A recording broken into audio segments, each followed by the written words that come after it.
Or was that video I was watching?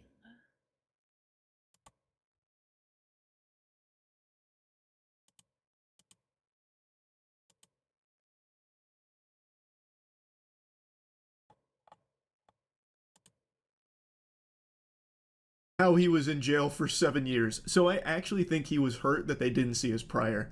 Now, this again was just for bail. I'm sure he's very happy with how this went down, but I'm hoping that when this does go to trial, they won't be making fuck ups like this. They won't be making errors like overlooking the 7 years he had already spent locked up. Anyway, though, let's go over his actual arrest here. We did a nice dive into it on stream, so enjoy. It really is just a wonderful thing watching Wes Watson get arrested. Alright, Wes Watson lolcow update. Apparently he's getting arrested. Wes Watson has been allegedly arrested by Miami PD an hour ago. Witnesses confirmed he was put in the back of the car. Reason unknown. Probably has something to do with the blatant assault that was on camera. With Wes Watson, it could be a number of things. Maybe it isn't the assault that we watched. Maybe he was, I don't know, hooping paperwork in the bathroom of the gym and someone reported him for it. It really could be anything. The police gadooshing him. Yeah, he just can't stop. He's a gadoosh magnet. And what's really sad and almost poetically beautiful, Wes Watson isn't really a known name, so there's not a single article written about his arrest. It just comes from Ballbusters with 20 likes. You gotta check the county. You have to check the county mugshot to see his charges. Okay. Oh, yeah. Oh, here we go. Yep, they got it here already. They did. I don't like where I am. All right. So they got him on battery and aggravated assault, which is what we saw in that footage where he beat that man with weight belts, and then his friends were also beating him, and he was soccer kicking his head when he was on the ground. What an alpha male, Wes. What an alpha male. But he's back at home. He spent, what, 10 years in jail, and he talked about how much he loved it. Talked about how he'd always, like, show his butthole around or whatever. Whatever he liked to brag about. How good he was at hooping his paperwork. Oh. I'm sure he's happy. I bet he is going to be more comfortable in that cell than in his $90,000 or $900,000 a month rented mansion or whatever it is. I already forgot. Numbers always change. 5'8", lol. I mean, everyone knew he was short. Did he pretend he wasn't? That's not surprising. You can literally see him next to people and recognize he's not tall. He's taller than you. Yeah, barely. And I'm short. He used to say he was 6 foot. Wow. Oh, Wes. That's so sad. You want to know something even more sad? He's probably not actually 5'8". He's probably closer to my height at 5'6". They probably had him in his fucking clown shoes, giving him an extra 2 inches. Kind of like what they do for basketball stats, where they just put your height like a little inch or 2 taller. Oh, the mugshot! Oh, see, he looks happy. He looks at peace. This is actually the happiest I've seen him look in, what, months? Because usually he's red in the face, melting down, talking about getting gadooshed by Redditors. He's just perpetually on edge. Even when he's talking to his girl that he rents, he's always, like, mad. And he's always trying to, like, prove something. But here, he looks, like, so serene. He's in his happy place again. He's back in jail, baby. I'm excited to see what they set his bond at. This is fresh, too. This is straight off the press. Yes. We got boots on the ground right now for this. Why aren't you moving? Well, it was filmed. They have multiple angles of him beating the shit out of a man. Soccer kicking his head while he's already on the ground and hitting him with weight belts. John Bravo counted it. What was it? 48 hits to the head? From Wes alone? It was something like that. God, it is crazy how he replies to every single person in text messages.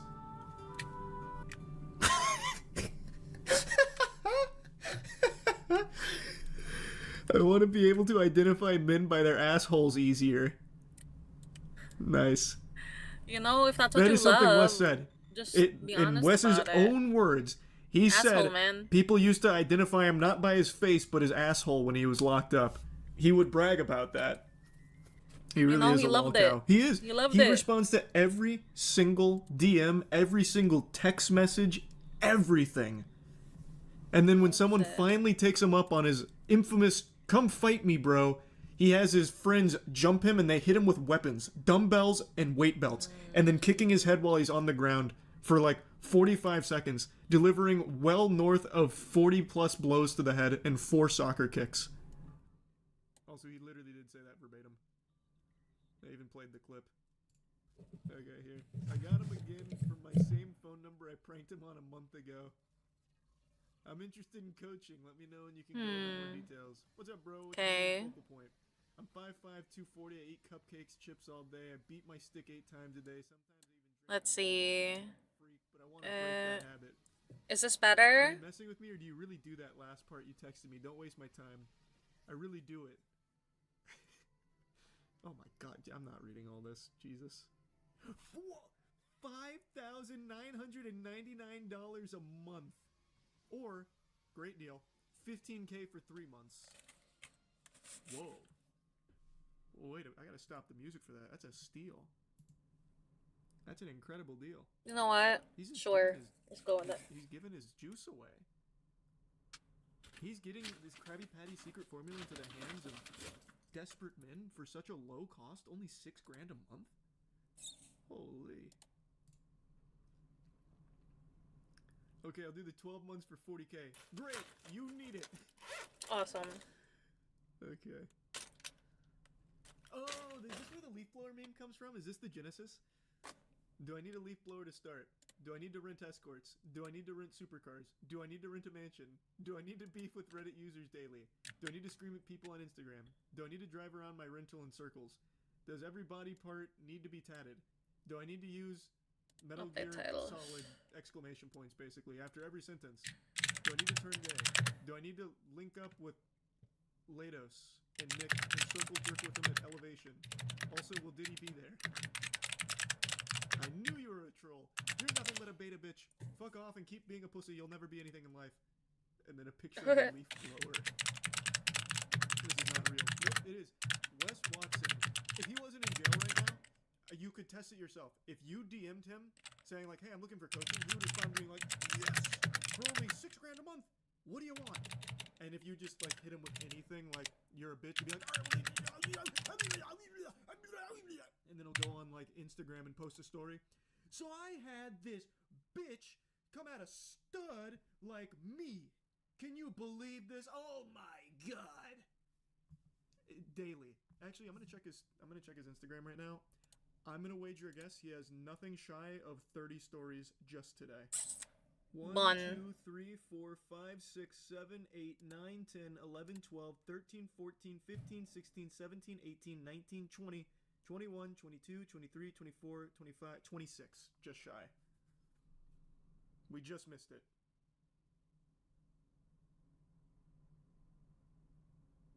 It's crazy. But here he is. I don't know what he... wonder what he's complaining about. You'll understand there's a fucking point there. And I don't know. I know the answer to all of this shit, but you guys don't seem to.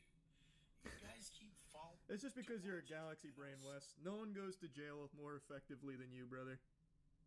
Yeah, he does that like 30 times a day, at least. Unfortunately, his arrest is going to make it so he's going to fall short of his quota of stories on Instagram, unfortunately. Oh no. You know, it is what it is. Eh. When you're a stud like Wes, sometimes you got to go into the slammer every now and then. It would be over 30 if he wasn't in jail for the past 2 hours. Yeah. Yeah. He got felony charges, lol. Yep. I know. It's so beautiful. It's so beautiful. Wonder how many people send him the 6K. I don't know how many people send him the 6K, but there's a lot of dudes that try and suck on his meat and try and do exactly what he does. So there's like an old guy that this subreddit was clowning on for a while. I forgot his name. I'm sure if I scrolled down far enough, I could just come across him. But there's a couple dudes that do literally what Wes Watson does one-to-one, even mimicking the way he speaks. Like his voice intonation, everything. One-to-one to try and carbon copy his success.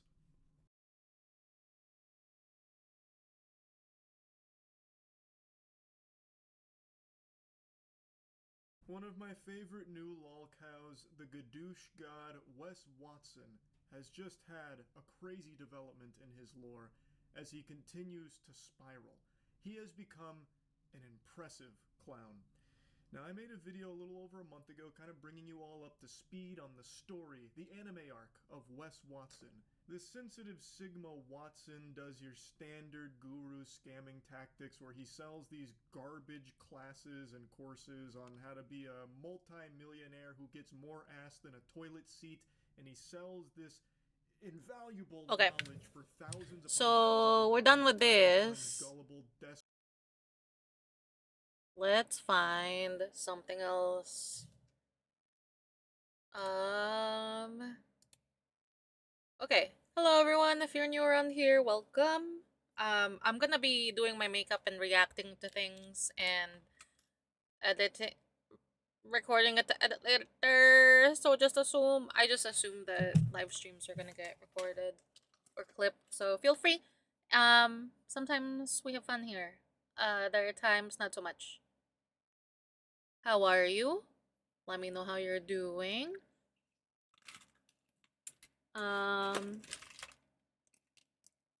How's your Friday night? It was freezing earlier. I'm gonna look for a video and react while I do my makeup.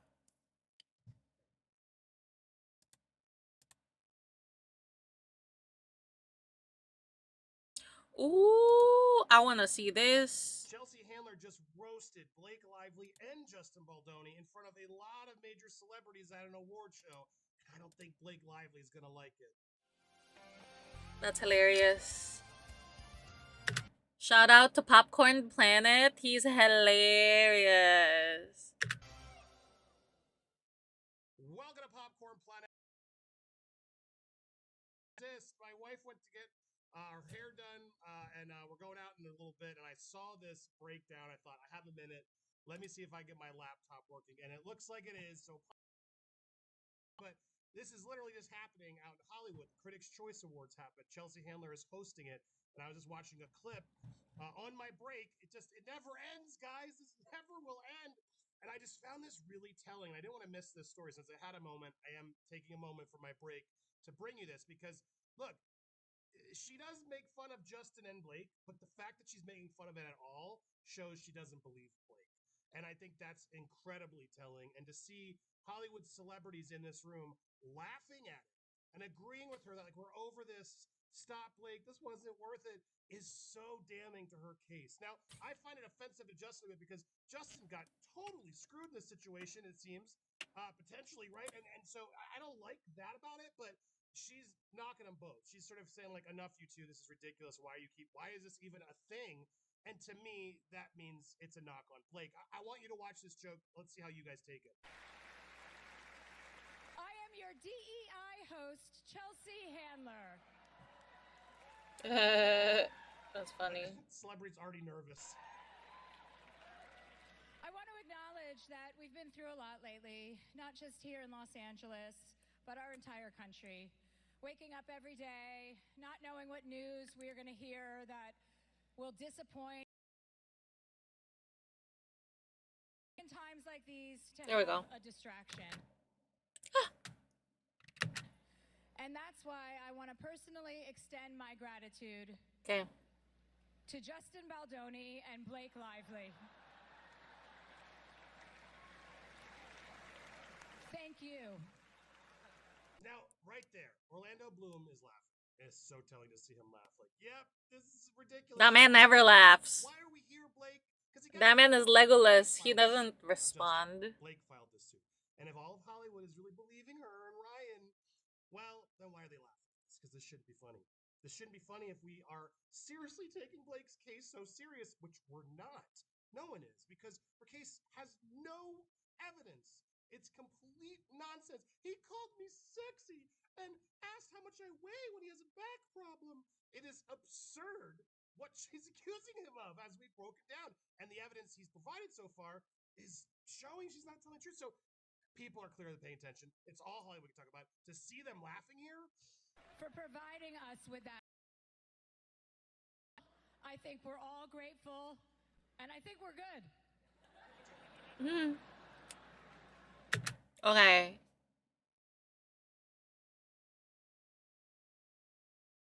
What's the rest of it? I think everybody in this room, no matter whose side you're on, we can all agree to accept that there's probably not going to be a sequel. Here, there's a slight little bit at the end here. There's not going to be a Attention business sequel. leaders, take control of your water bill in order. Okay, I'm done.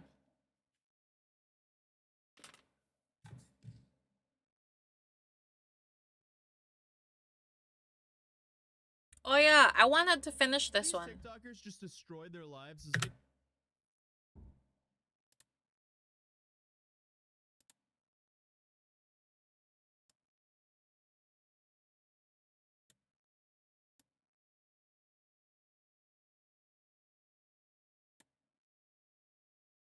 Okay. So, this video, I started it earlier and now I want to finish it. And it's about these TikTokers who were apparently impersonating ICE, and going and being actual menaces to society. You're not supposed to do that. That's why you're going to jail. But I want to know more of the information because it's not, sounds like they're also going to prison. could face up to 10 years in prison, all for the dumbest ways possible to get attention on TikTok. Starting with these absolute morons who impersonated ICE agents for an alleged TikTok prank. There are no words for how stupid impersonating a government official is for some simple social media. If you want to commit a prank, and it might hurt people, make sure to check whether or not it's a crime. I remember at the beginning of COVID, there was somebody who was pranking stores by opening actual like goods and then like putting their like drinking a little bit or putting their saliva on the lids of like drinks and stuff. That's disgusting. And a federal crime.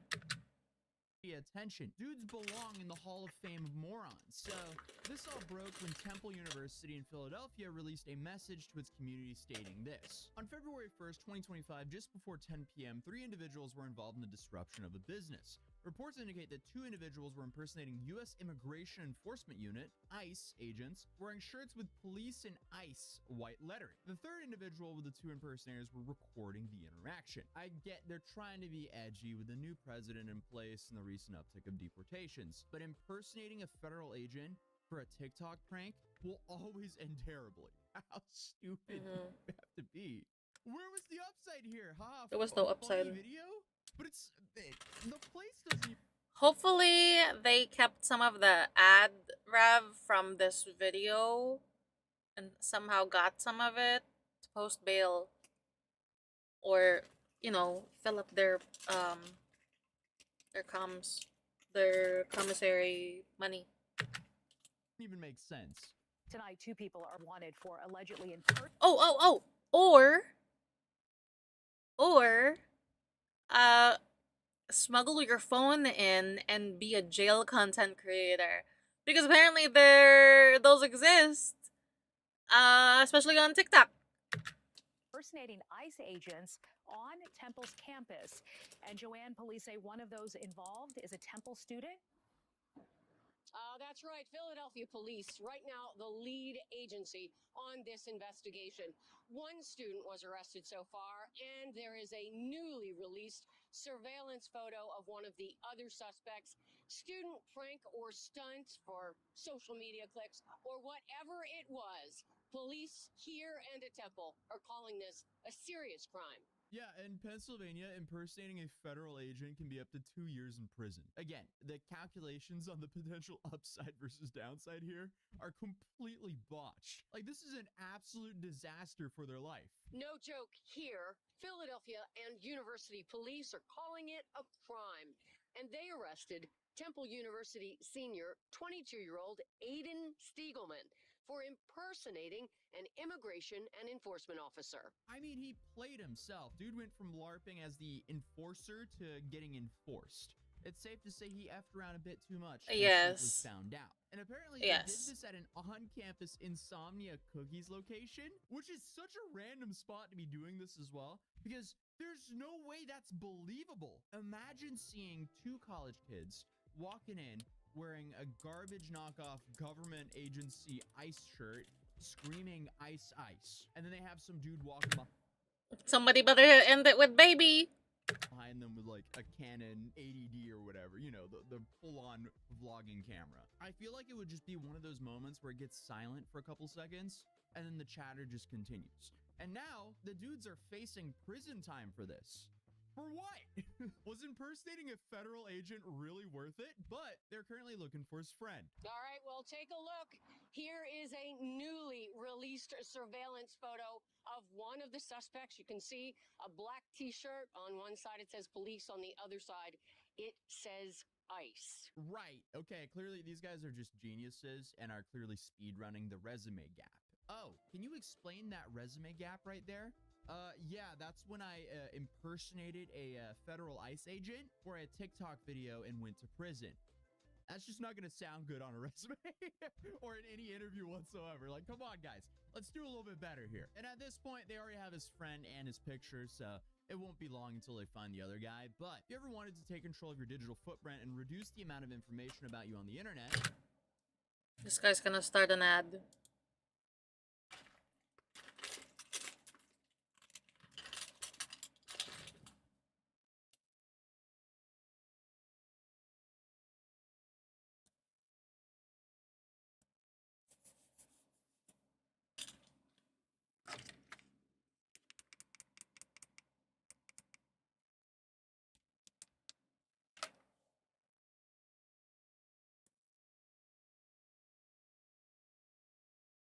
Okay, let's do this.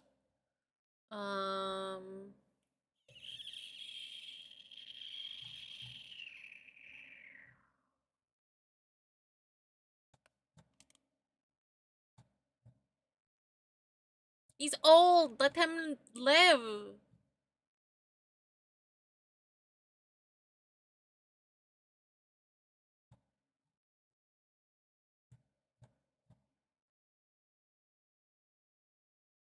What? Oh wait, no. No, that's not what I wanted to press. Shoot. Did not want to press that. Andy is a good guy, but he fell victim to cancel culture. Who? Andy who?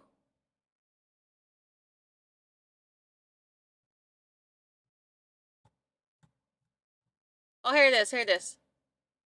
Alright, what's going on, everybody? Welcome Yeah. back to another video here on the channel, and today we're going to be taking a look at a news story regarding TikTok. Now, this, in my opinion, is a pretty moronic news story, but realistically, almost any time that we talk about TikTok directly, it's just the most idiotic, mind-numbing drivel anyway. But of course, you know, this is another one of those situations where there's these online viral quote-unquote challenges. Now, this term and what really kind of encapsulates an online challenge, I think has significantly shifted over the years, because I remember when I was a Popcorn kid, Planet. in, like, 2000s and Oh. whatnot, we had internet challenges, but it was stuff like, you know, the cinnamon challenge or the ice bucket challenge in the 2010s. Yeah, I just found that guy. Popcorn Planet, I just found out about him. So, I don't know. I did not know that. I mean... Palita! Welcome! The baby's, with his dad, so I decided I'm just gonna live stream Fridays and Saturdays. So, right now I have energy. It's almost midnight. How are you? How's the baby?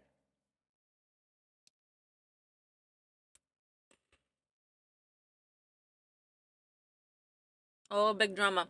All he does is commentary drama. I subscribed to him after the third video I watched of him covering the Blake Lively Justin Baldoni situation. I miss you too. It's taken a while to put myself back together. You know, I'm still doing it. Oh. But now we really gotta, like, you know, up the up because know him.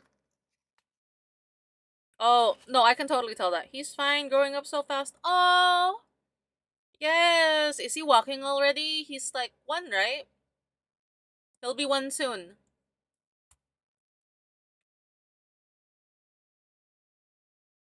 I know he's only a little bit younger than Lucas.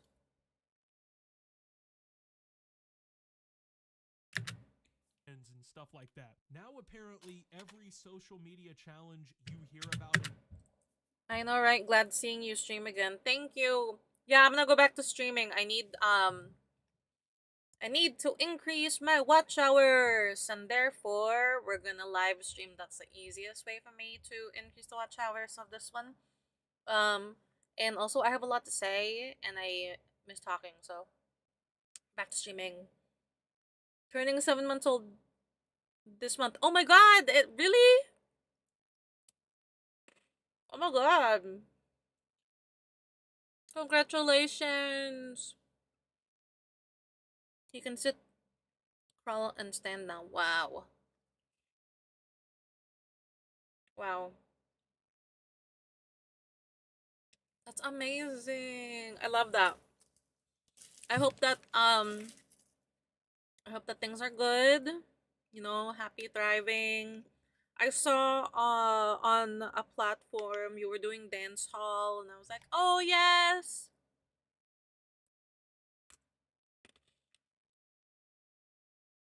Captain Ignore Pants.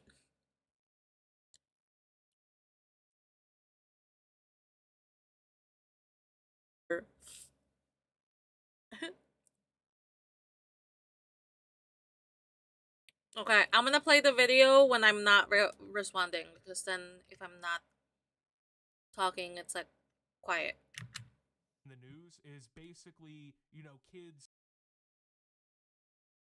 bicycles without helmets on the interstate or attempting space travel in their backyard with fertilizer, pool, you know, just like really moronic, idiotic stuff that really doesn't even constitute as a challenge. It's more of like a suicide attempt. Well, unfortunately, in this news story, it all is revolving around 4 teenagers, I believe, Yes, all can't of give them up being dancing. from the UK, who all passed away doing what is known as the blackout challenge. I'm glad that you're, you know, keeping that creative outlet for yourself because sometimes it's easy to just let things go that are big passions of ours, and I'm glad you're keeping up with it because sometimes things can get to be too much, right? But when we connect with our passions, it just makes it that invigorates us that much more. Okay, so yeah, I'm assuming you already have some thoughts going through your head when it comes to this blackout challenge, and yeah, it's just as fucking stupid and idiotic as you think it is. Trust me when I say that. So before we get any further in the video, I just want to go ahead and remind you, if you're brand new around here on the channel, make sure you hit the like button down below. Also subscribe so you I wanted to stream again, but you don't know which app is good. Yeah, I don't know. I tried that C2 app, but it's small and budding. Like there's a lot of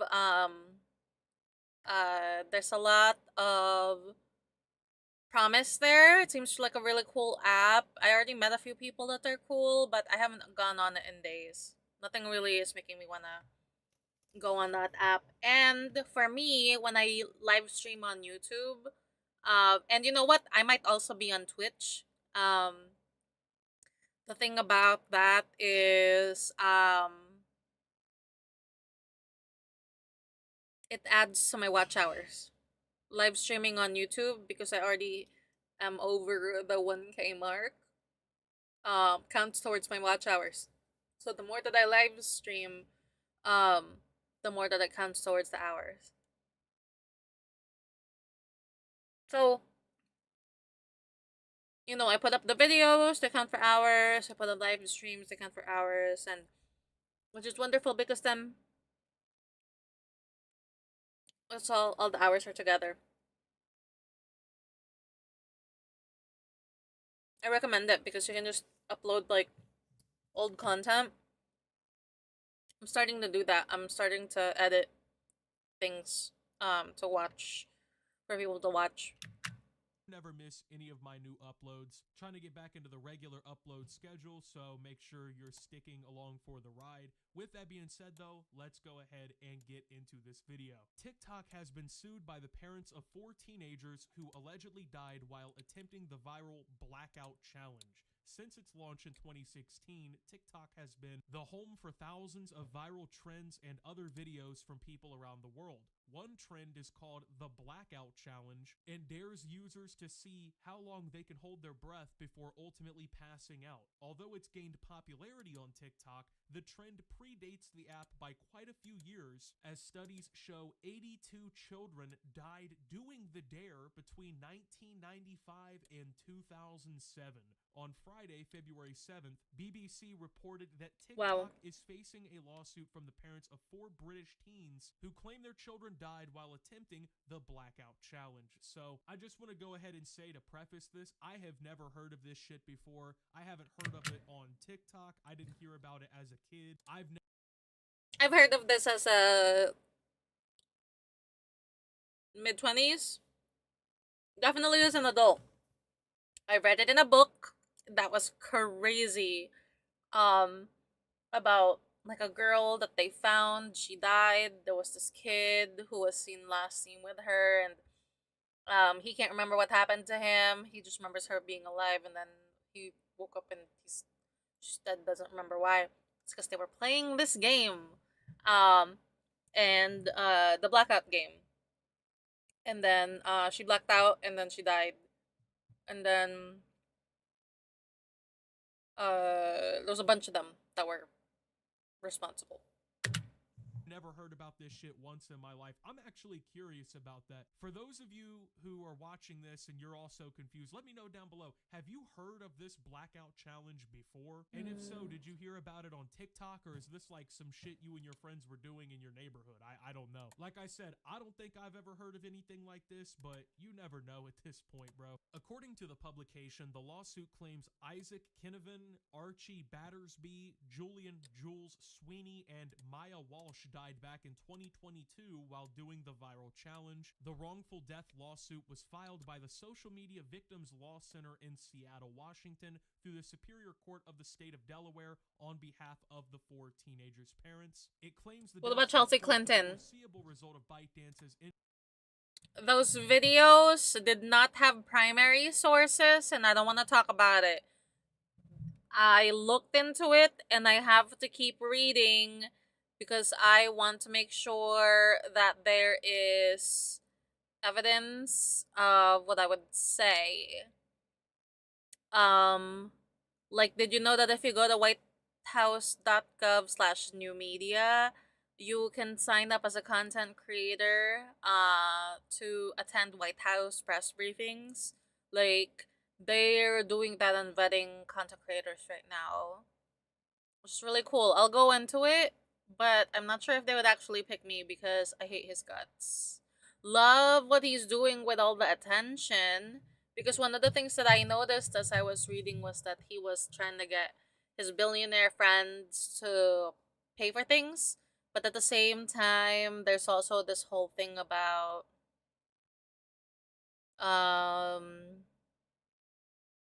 oh yeah, Elon Musk being an unelected bureaucrat, getting way too much power to look over things. And while yes, Doge found the US aid money, it's not that simple.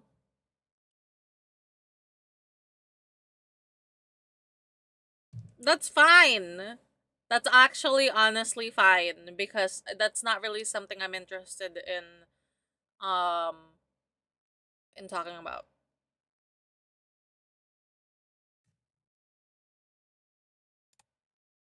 Engineered addiction by design and programming decisions, and that those decisions were, quote, aimed at pushing children into maximizing their engagement with TikTok by any means necessary. So, a couple of interesting things to point out here, right? First and foremost, all 4 of the teenagers that died doing this, that are represented in this lawsuit, all hail from Great Britain. You know, they come from England. But this lawsuit is being filed through the Superior Court in Delaware from a Washington-based company. So not only is this a law firm taking like an international frivolous case, but it's somehow being filed in the United States for people who don't even live on this fucking continent. How does that even work? You know what I mean? How is that even like something that you can fucking do? How can British people just be like, I want to file a lawsuit in America against a Chinese company, by the way, a Chinese app, and just try and get back at them for all Yes. this? So, Oh my about god. that doesn't make any fucking sense to me. Maybe it's just some sort of like legal thing I don't understand. I'm not a lawyer. I'm just a father to 5 children. So maybe, I don't know, maybe it's just been lost in the sauce somewhere legally for me, but that really doesn't seem to make sense. But apparently the death is to be blamed on basically TikTok's algorithm promoting harmful content and quote unquote forcing children to maximize their engagement with the apps. I feel like this sounds like a frivolous lawsuit, but there is still something about it that makes sense and difficult to prove, because the frivolous part is that they're just, it just sounds like they're trying to monetize on the situation, because that shouldn't be something that they could do. I think that if they were trying to control the laws here, they should live here. Not On the ground, and let's just say that little bastard doubled my net worth. But that's just my 2 cents. And you loved him after he went to jail for that one thing in the 90s. And then also after that practically non-violent thing. And then also that brief thing with the cult. I said, you'll never take me alive because I'm dead broke. Now, 20 years after his legendary trailer park comedy tour, I'm quite poor, you see. And after shattering box office records with Penguins, Penguins 2, and Penguins 3, 4, and 6, he's back for his first comedy special 2 decades in the making. Is this thing still on? He may be the highest paid comedian ever, but he hasn't forgotten his roots. You ever notice how much worse the turbulence is on private I need a flights? It's filter like, on you this. need the poor people to balance things out. Gross. With that relatable brand of comedy you know and love. I tell you, it's hard to find a good personal chef these days, am I right? Did that guy cough again? Get him out of here. That's disgusting. He's not afraid to tell it like it is. Don't you just hate when you have to get a fake ID for your girlfriend so she can join you at the bar?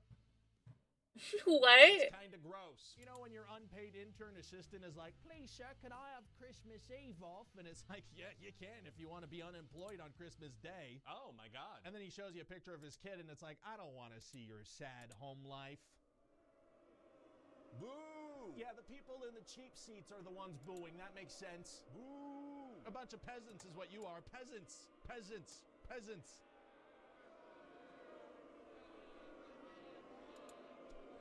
I think I'm gonna need a studio. They tried to cancel him, but he's back with an unfiltered podcast. You can't say anything anymore. That's so true. That's so true. He's telling it like it is. People these days have no sense of humor. Unfiltered. And the problem is woke people and college campuses, and none of it is me. 100%.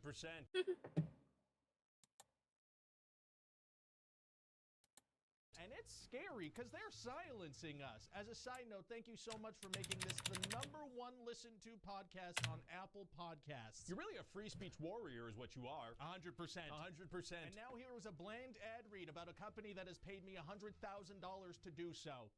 Hey, Disembodied Head here. Did you know that I have a whole other channel where I've been posting longer form stuff? It's true, and if you want to check it out and subscribe, that'd be mighty kind of you. And hey, when you're over there, don't forget to Oh, I love this. I am on the hunt. I'm going to where no man dares to go anymore unless they're trying to see what their uncle's up to, or they have like an old nightstand, like an old one they want to get rid of. Facebook. And what am I hunting for exactly? Well, I'm glad you asked. Bigfoot, the legendary elusive creature rumored to roam forests. Tracking down Bigfoot is like chasing a shadow through the dense wilderness. But as a second, more realistic goal, I'm looking for those really weird, low quality, sometimes AI posts that are littered all over Facebook now. Personally, I only really go on Facebook anymore because my family has a thread on Messenger on there, and we send each other things like, hey, did you feel the earthquake? Yep, we didn't. I felt nothing. Didn't feel it. We also send each other pictures of our kids, which is nice because it makes me feel like Mark Zuckerberg's a part of the family. We can share nice family moments under his watchful eye and know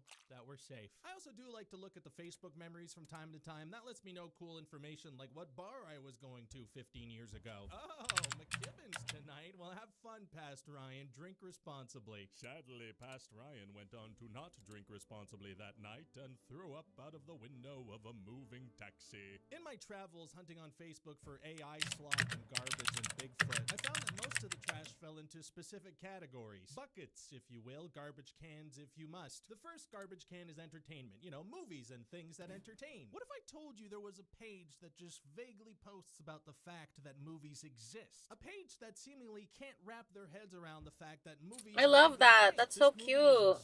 This movie is insane. This movie is insane. I don't, what is that movie? This movie is insane. This movie is insane. This movie is insane. This movie's insane. This movie's insane. This movie is insane. I tried to see if they could suggest some more insane movies for me, but unfortunately, other than misspelling their own name, they weren't much help at all. Here's another page that posts fake movie posters. The Capture, No Escape, starring Tom Cruise. I Am Legend, I.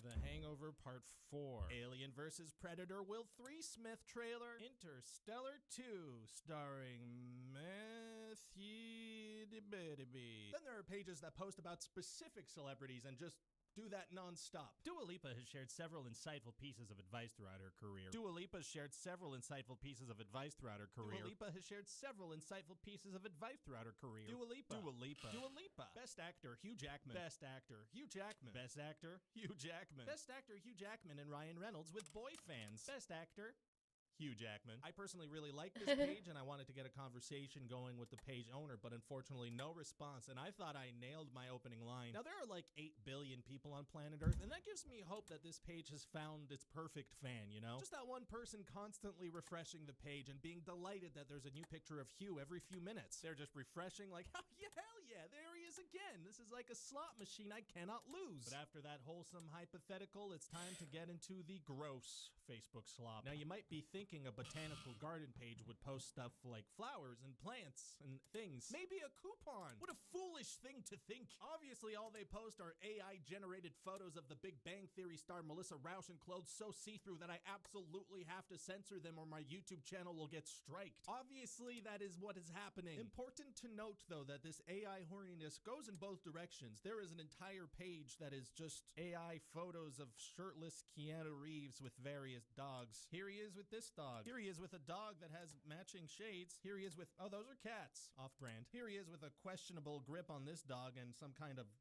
thumb glove gun. Oh, why is he so mad? Why is he Oh my god, that's hilarious. The AI. So crazy.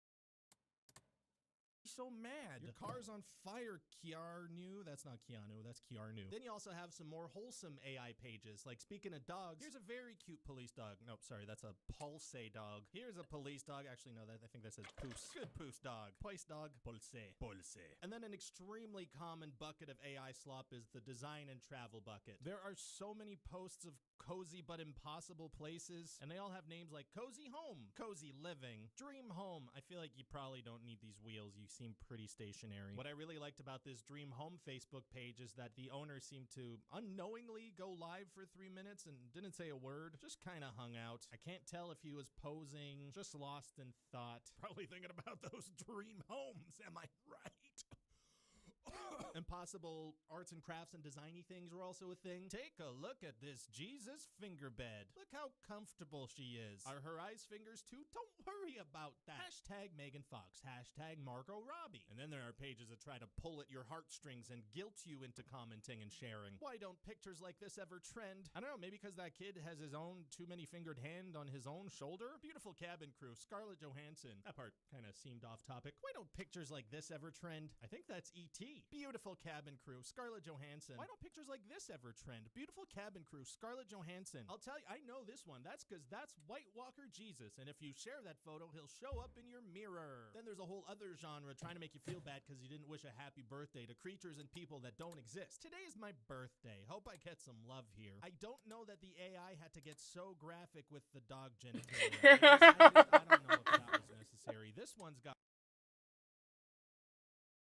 Oh my god! 3 of them. I know technically this is a wiener dog, but I mean, happy birthday to me, but I haven't received any blessings yet. Today is my birthday. No one love Oin, love my because I's poor. Today is my birthday. No one love Abe is poory. Today dies my birthday. No one love I because is poor. And then the final bucket of AI slop is just unhinged garbage. No one likes the poor. Are you on your way to the Star Wars cantina? That's the only logical place you could be going. What is happening? No one likes the poor. Oh, are you being killed by whatever that is? Those nightmare creatures don't like the poor. This one looks like it might be a normal post. Oh my god. 10 unknown facts about BMW. Got some good information there, and I don't like that model of BMW. Here's a game. What do you think would be an appropriate picture for this post about Pathivara tour packages? If you said angry face and an ass peach, congratulations. I'll be honest though, I'm not even mad about this one. That's what AI should be used for right there. That's just nice. So the big question here, other than why, is why? What do the people behind these pages gain from this? Or rather, what do the people behind the machines behind these pages gain from this? I intended to find out where Bigfoot is hiding. But as a secondary thing, I think I'm going to look into this. Now, you might be shocked by what I'm about to say, so I suggest sitting down before I drop this bomb on you. I know I'm going to.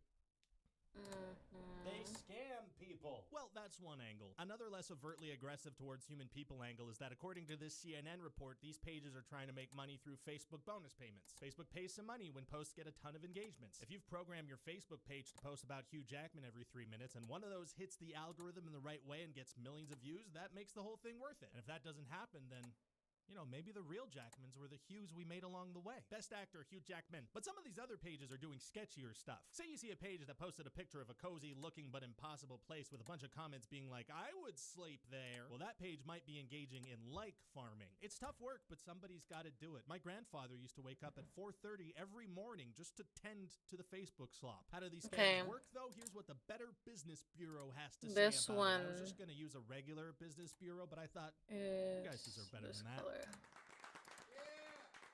They say often the post itself is initially harmless, albeit completely fictional. But when the scammer collects enough likes and shares, they will edit the post and could add something malicious, such as a link to a website that downloads malware to your machine. The old switcheroo. Other times, once scammers reach their target number of likes, they strip the page's original content and use it to promote spammy products. They may also resell the page on the black market. These buyers can use it to spam followers or harvest the information Facebook provides. So suddenly that wholesome Hugh Jackman fan's gonna be bombarded with online casino ads. I feel so bad for that person. It makes sense though if you're a bad guy and you want to scam people on Facebook to start with a page that already has 100,000 gullible people on it, a lot of which are older, less tech-savvy people and more likely to fall for scams on the internet. So in conclusion, it might be time to sit down with your grandma and explain to her that, sadly, Shrimp Jesus he's not real. And also make sure to make it absolutely clear to your grandparents.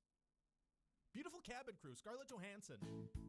Hi there, hello. Please hit that subscribe button. I am a disembodied head, so you can trust me. You can trust me.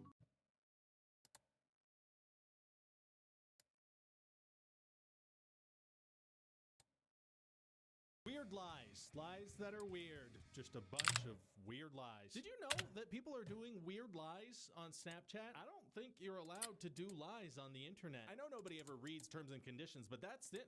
You're not allowed to be doing that. Yet I have found some weird liars doing weird lies on Snapchat, and I'm gonna show them to you. They make me feel uncomfortable, and I feel like it's my duty to pass those savings on to you. I love this because it's hilarious. Oh!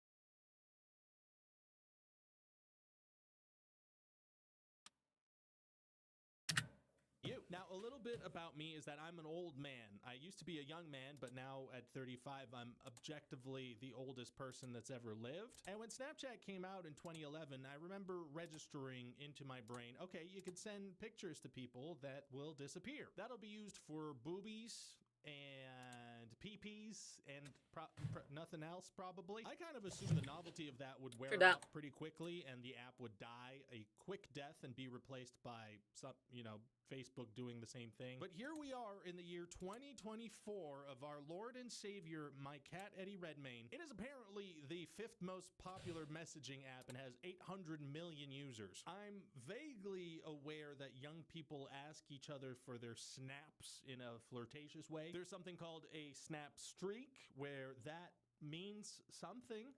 Presumably. This app not only still exists, but is thriving 13 years into its existence. This app's old enough for Drake to slide into its DMs and be like, you're so much more mature than the other apps. So I decided to put on my old man glasses and increase my font size and go see what's going on Snapchat. And what I discovered was something that I guarantee nobody has ever seen. It has its own TikTok, YouTube short, Instagram reel style thing called Spotlight for vertical videos that you swipe up infinitely. I went on to spend an hour of my life scrolling through it, and I'm so much dumber for having done that. That hour made me...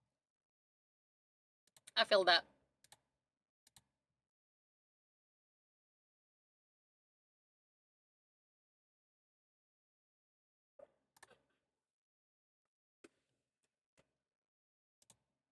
Forget math. I can't calculate tips at restaurants anymore. I'm either over tipping or under tipping, but there's no way I'm getting it right. Here's one of the first clips that I saw just to wet your whistle before we get into the weird lies that I mentioned. Here's a guy doing a stunt that's pretty cool. What's nice is that this guy included a tiny version of himself reacting so minimally that I thought it was a still picture until he blinked. And then...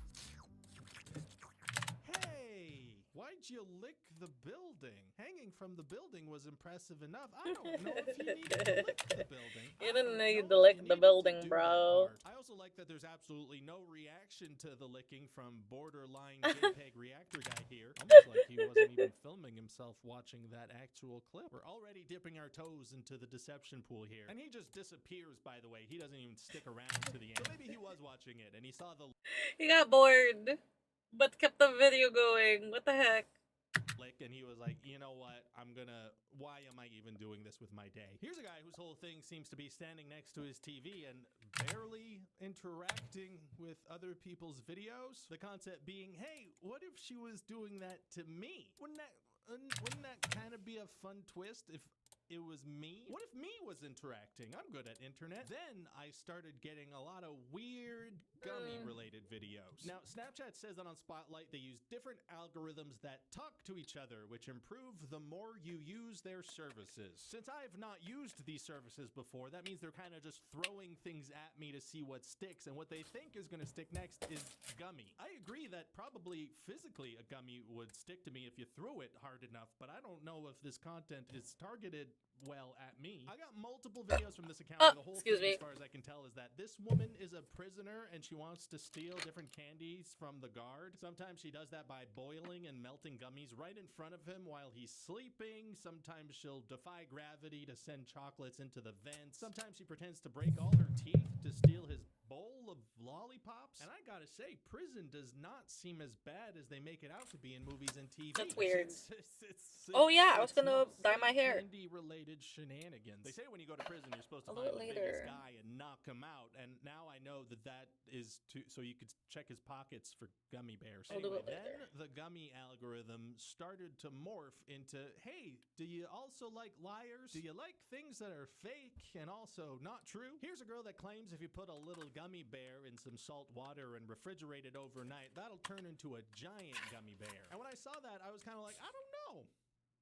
I don't know if that's how things work. And turns out she wasn't even the creator of the video I was watching, because it kept going and this guy showed up and he goes on to do the thing we just saw, but explain it, because you can't, how could you have understood what was happening just by watching it with your eyes? Okay, first we gotta fill a pan up with water. All right, fill it up with some. This guy swoops in and does like described video for the visually impaired, but just for the visually okay. And I think that's a helpful service. And you might be thinking, well, that doesn't sound like such a terrible video. He saw a lie thing and then he tried it out to show that no, you can't do that because that's not how things work. That way people won't waste their time trying to do this. And that's not what this video is. All right, totally forgot about it. It's been about 2 days. Let's go check on the gummy bear. All right, here it is. What the heck? You telling me you haven't opened your fridge in 2 days? Or you did and you didn't notice the giant gummy bear? Which now has a belly button and a sculpted face design, by the way, that it didn't have when it was a tiny Haribo bear. And this seems to be a thing that this guy specializes in, because here's another video of his. This girl put an egg inside of a cup, filled it with Coke. After 24 hours, it came out looking like this. Today we're gonna try that. Let's see if we can make some squishy eggs.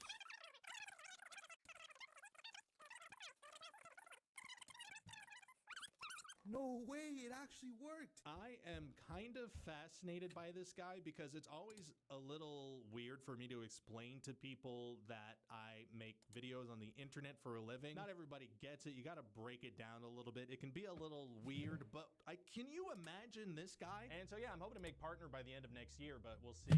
What do you like these videos where I say if you put a banana with some baking soda in the freezer?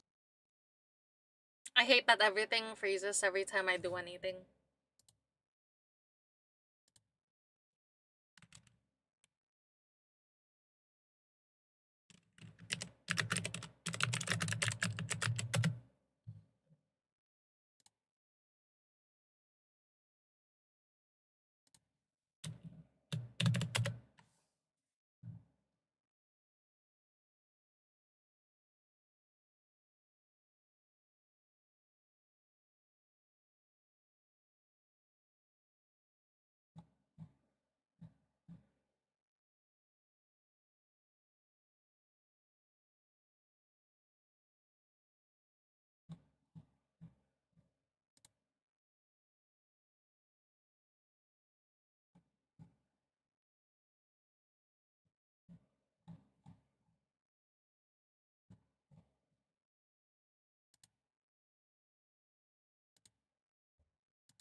For 3 days, it'll turn into a big yellow gummy worm, but I'm lying and I did not come up with that concept. Well, okay. I guess because I watched those videos all the way through, the Snapchat algorithm was now like, okay, this guy's really into weird lies. Here's one where there was a new fear that was unlocked, because did you know that a USB cable attached to a battery can unlock a car door that maybe wasn't already unlocked? Did you know that this situation actually happened, and it's the first time anyone's thought to do a video about this situation happening on the internet ever? Did you know that if you do some stuff to your nose, that'll make you automatically sneeze, as confirmed by 2 people who are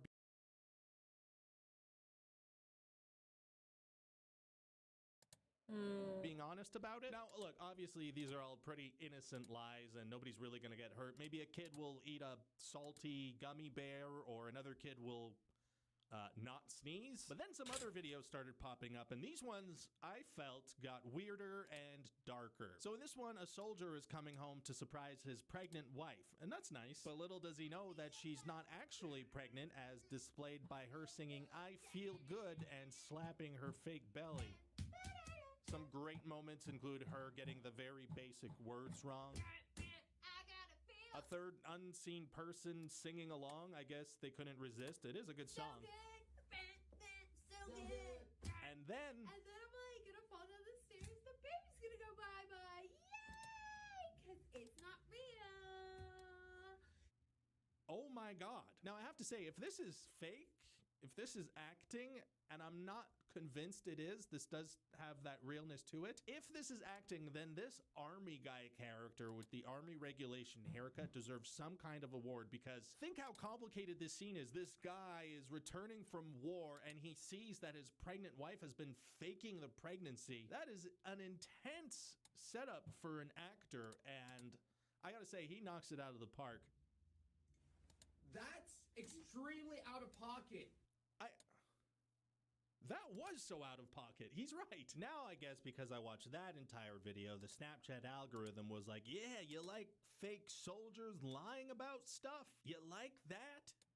You like the fake soldiers? Here's a video that popped up of a soldier alone on his birthday. Well, he's not alone. Somebody's filming him with a cake, but his wife has a surprise for him. And the timing could not be better because he's about to spill his I wonder heart what out video to I his could put in the back. We've been trying for over a year now. Like The time Sky. zone difference, and she's working nights, but we're trying to save up for IVF, and it's the same wish every birthday. Is just I wish we'd get pregnant. They've been trying real hard to have a kid, and it's been tough because he's always deployed and she's working long hours at the hospital just to be able to afford IVF, and she can't be there on his birthday. The video builds up for about 3 minutes about how sad this situation is for this guy, but she's standing behind him, and all his dreams are about to come true. So let's see the reaction.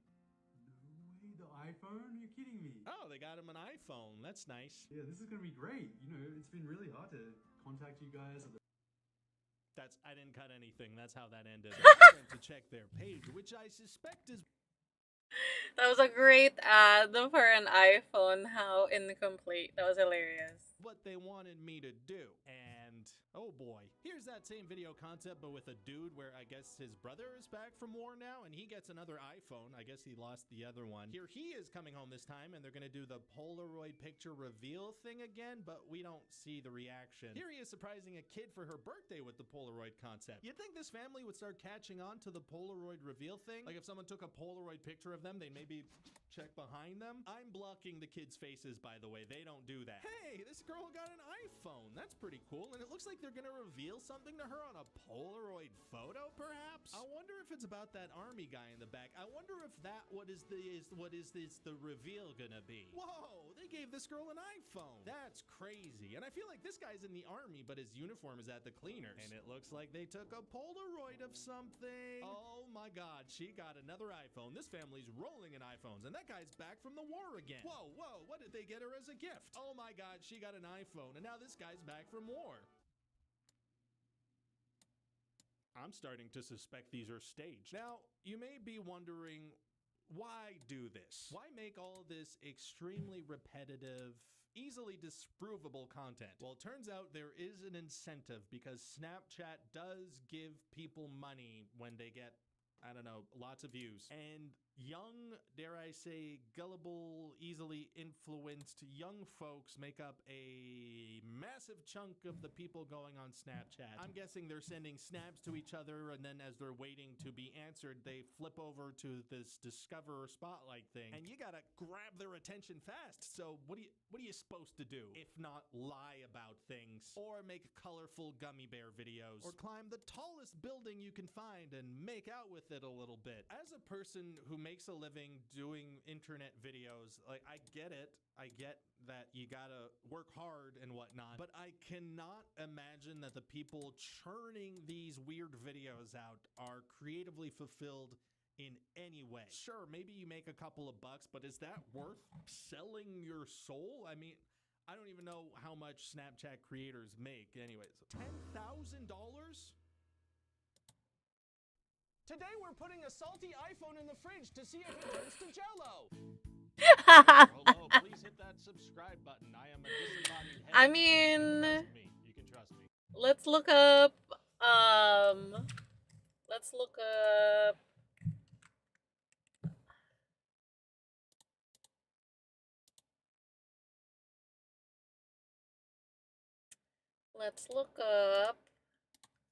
the Snapchat creator videos.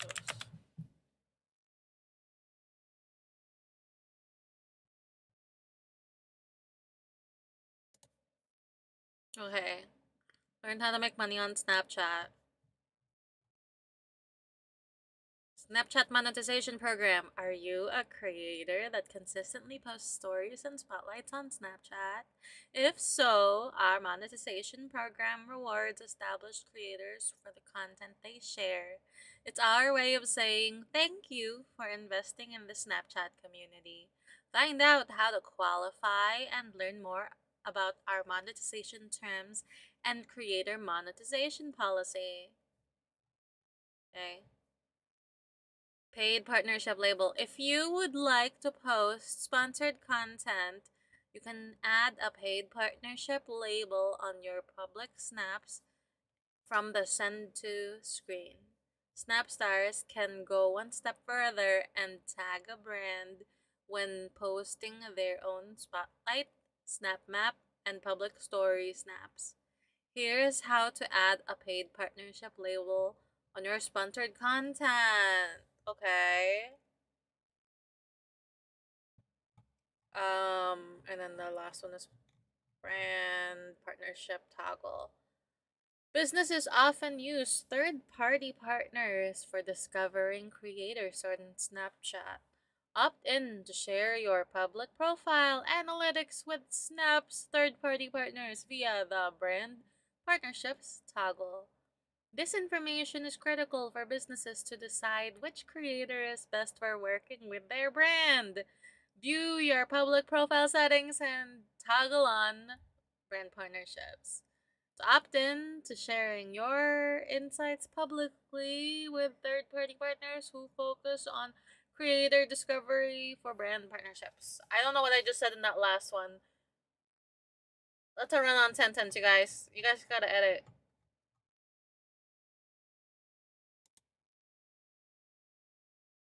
So this is how to get invited. Are you a Snapchat creator that consistently posts on Snapchat? How to get invited? Snap does not charge any fees or accept payment of any kind. Duh.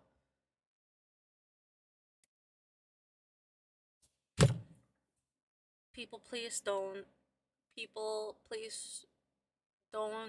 allow yourself to get scammed by anybody who says that you need to pay in order to do something. Before you do that, research first. If you have to pay in order to get a job, there's a good chance that that job is fake. That's what this is basically like. Hey, don't get scammed by somebody who's saying that you need to pay them in order to get on the Snap program. Okay, so audience and engagement has to be at least 50K. The last 28 days, you have to have a lot. Consistent posting 25 times a month. Be compliant. To rev share. It's a minimum $100 daily.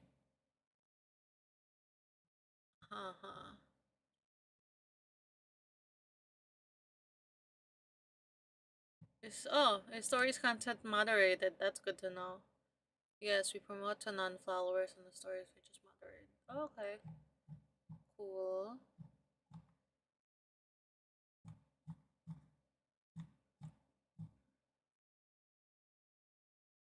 Okay.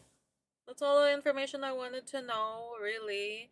If you guys are interested in the Snapchat monetization program, I'm not in it because I don't use Snapchat, but it sounds really interesting. That video inspired me to at least consider it because I think I can find people to make churn out that kind of content. Because it's funny. Like if you make it funny or scary, it's even better. Let me know what you would do in order to get on the Snapchat creator program.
Do not withdraw from a debate.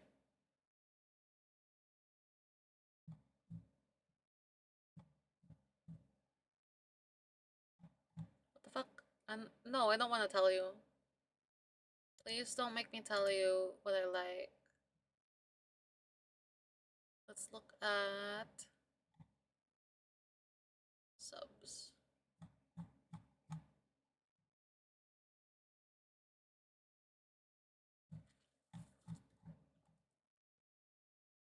Or what's in trending?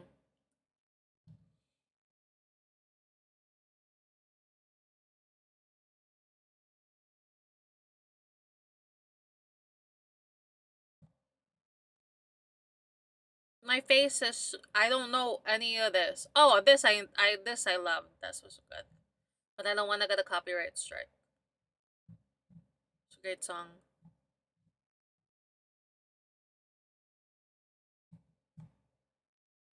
My goodness. I don't know any of this. That's cool that she got on here.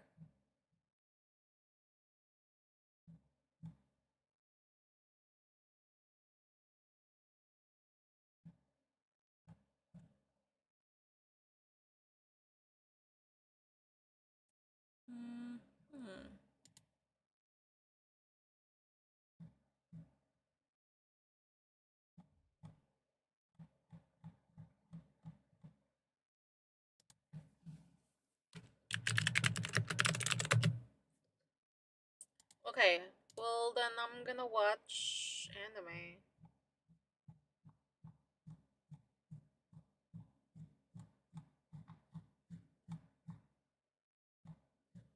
Spy Family.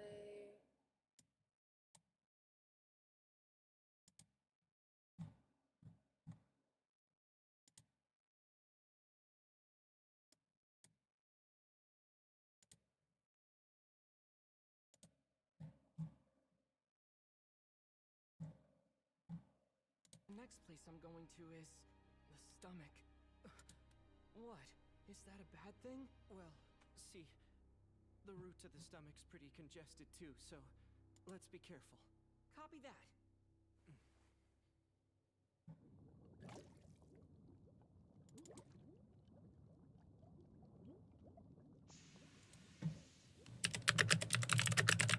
So hot. This is my first time here, but I didn't know this place would be so harsh. It seems to be in better shape than the last time I saw it.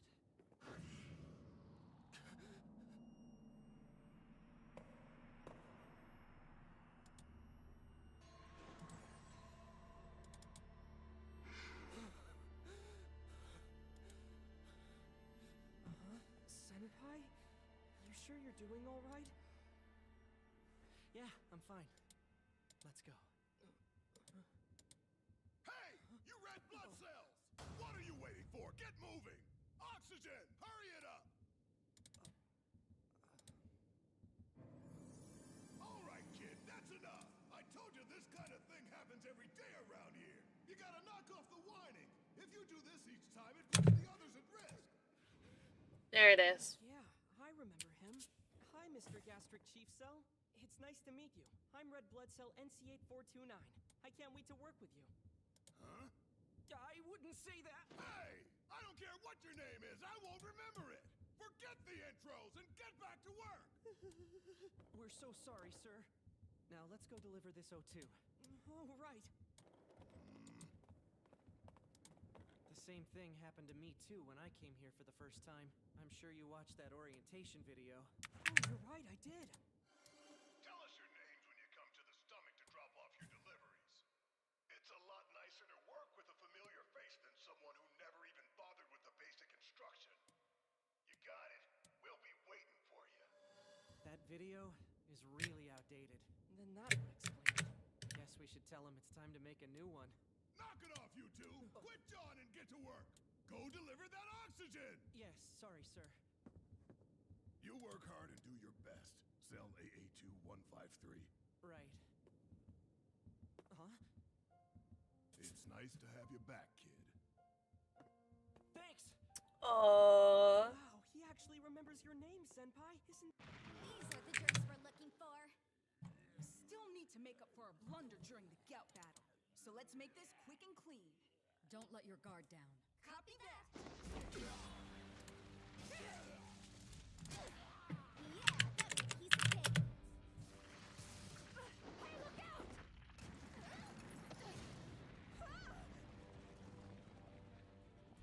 That was close.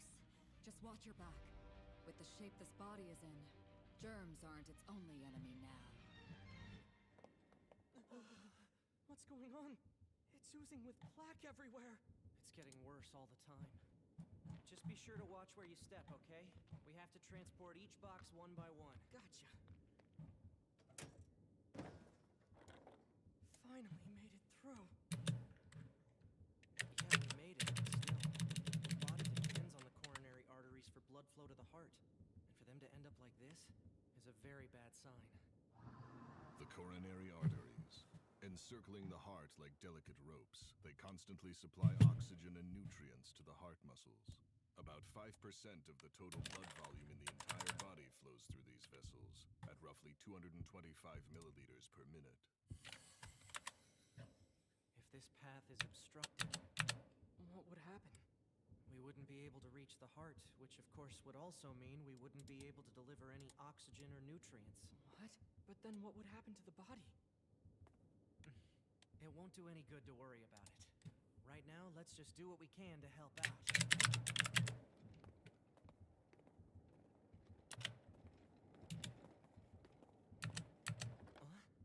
Who dropped this?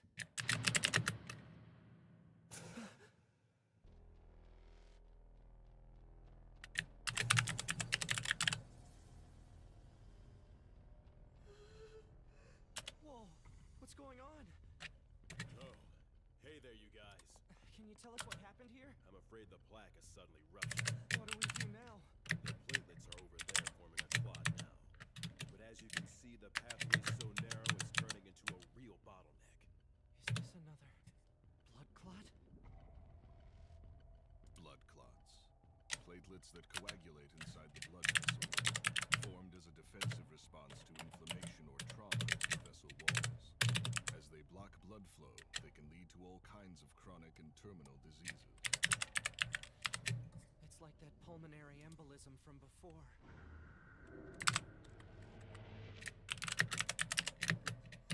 Hey, you there! Who? Back away right now! Do you want to end up like they did or what? It's not. I'm sorry. Come on, we'll be careful. Wait, you mean we're gonna keep going through this place? We'll be fine. Just stay by my side.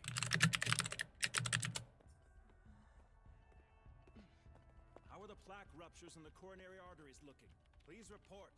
The platelets are frantically attempting to repair them right now, but the vessels have constricted, so the blood pressure is increasing rapidly. What? The unmistakable signs of acute angina. There's just enough space for the red blood cells to pass through, but...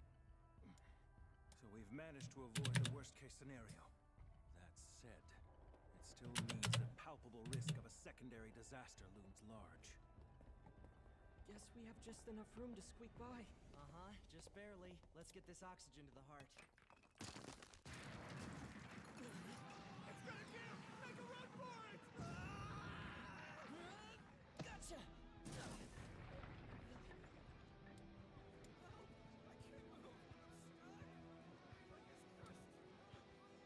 Oh no, not again. Hey, are you all right? I need a hand over here. Okay.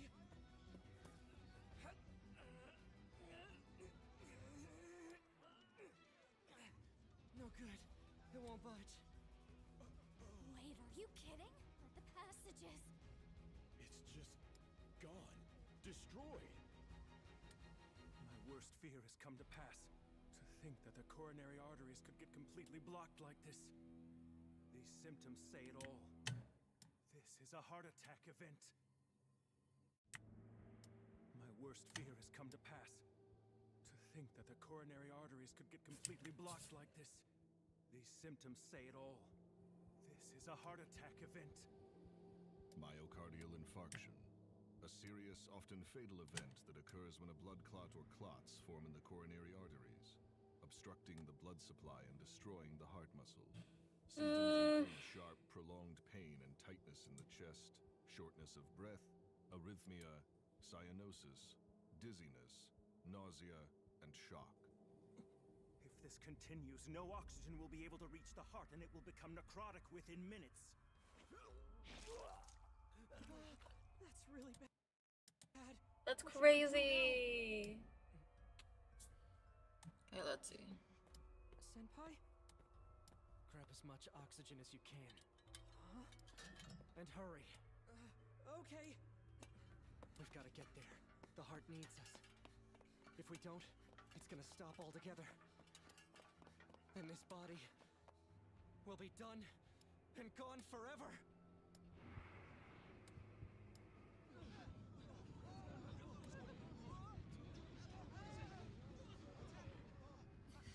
What's happening here? What in the hell is this? So the time we feared has come at last, has it? Actually, I'm surprised it held out this long. The time has come. We'll have to perform our final task.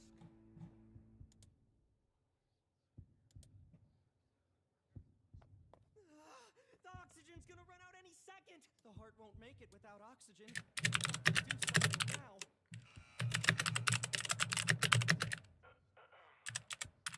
All cells in this body, I hope you can hear me.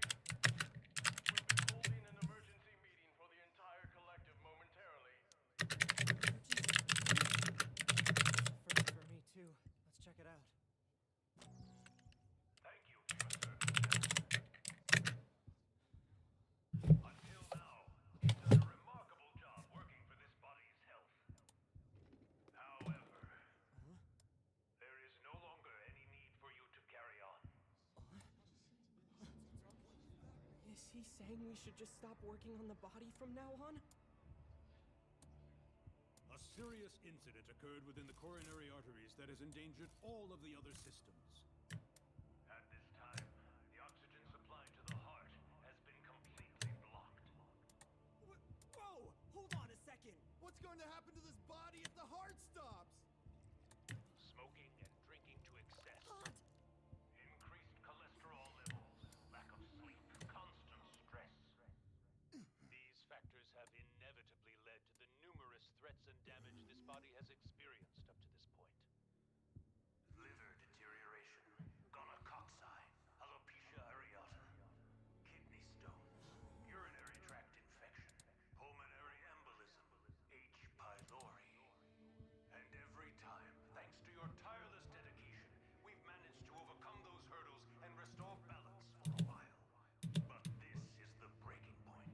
As of today, this body will meet its demise.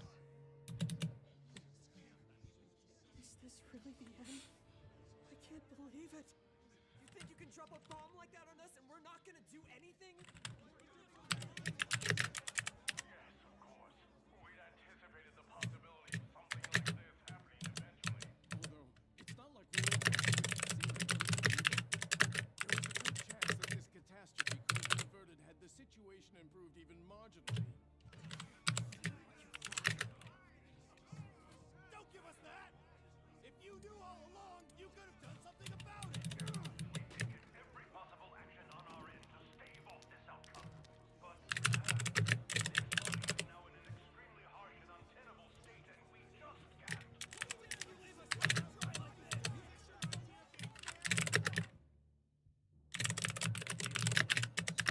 We are truly sorry it must end this way.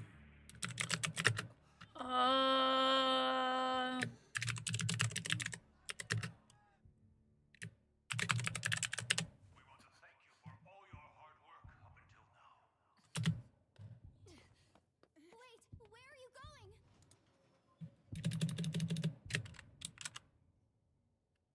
That was the heart. It stopped. Where's the oxygen? Is there any O2 around here? Search all you want, but we're out. What about the coronary arteries then? We should be able to pass through those by now. Yeah, right. They're clogged solid, and there's no way to break through. Damn. Senpai! As of today, you are relieved from duty. Where?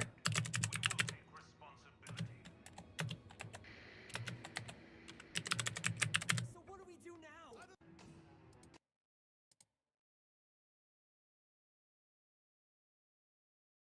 Asking me. That's enough. Carry on with your respective.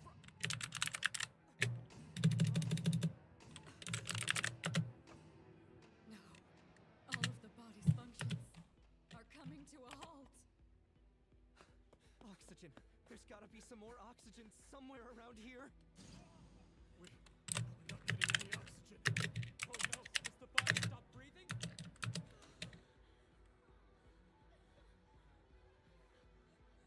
It's all right. Try not to worry. Keep Um. calm.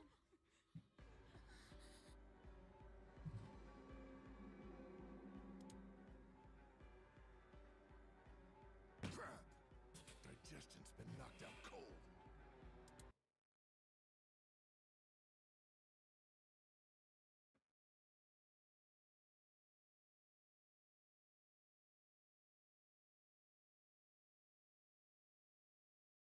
Okay, I should be on top of the TV guide.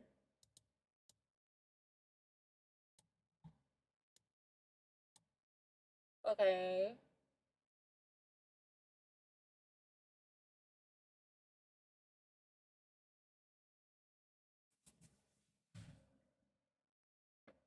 I don't like it.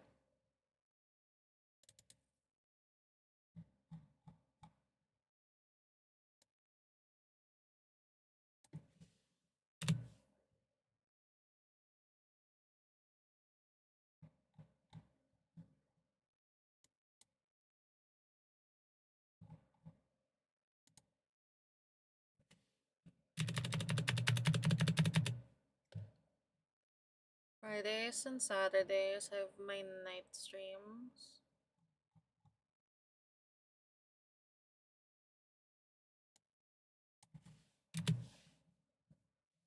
Let's start with that.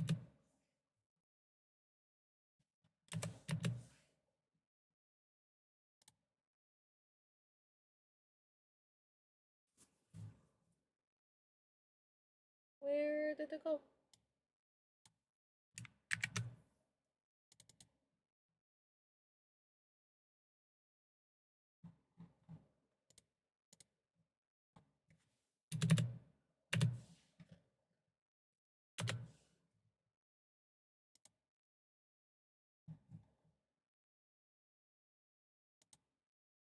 What the heck? Where did it go?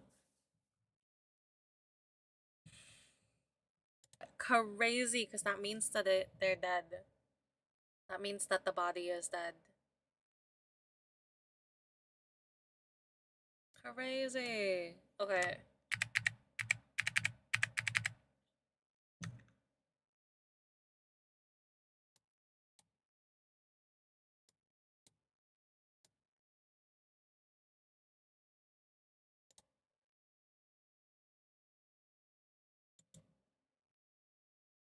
This scroll needs.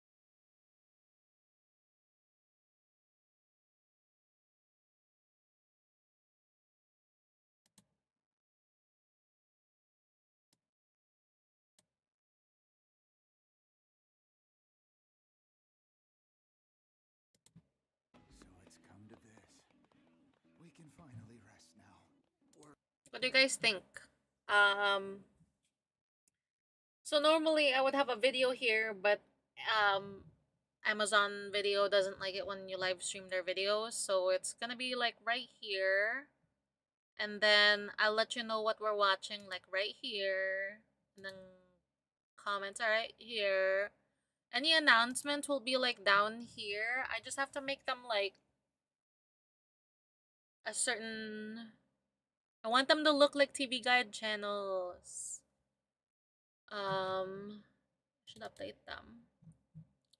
Cause like Saturday. So 10 a.m. Yes. No. Doesn't really like. I don't want to promote that. Never mind, never mind. Work is no longer our worry. so irresponsible. Working us like crazy one minute and telling us to quit the next. Come on. Please, Heart. Work, damn it!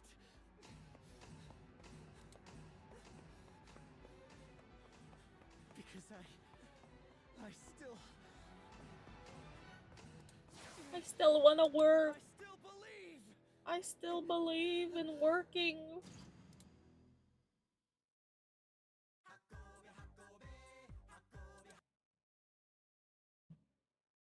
I can't believe he wants to keep working.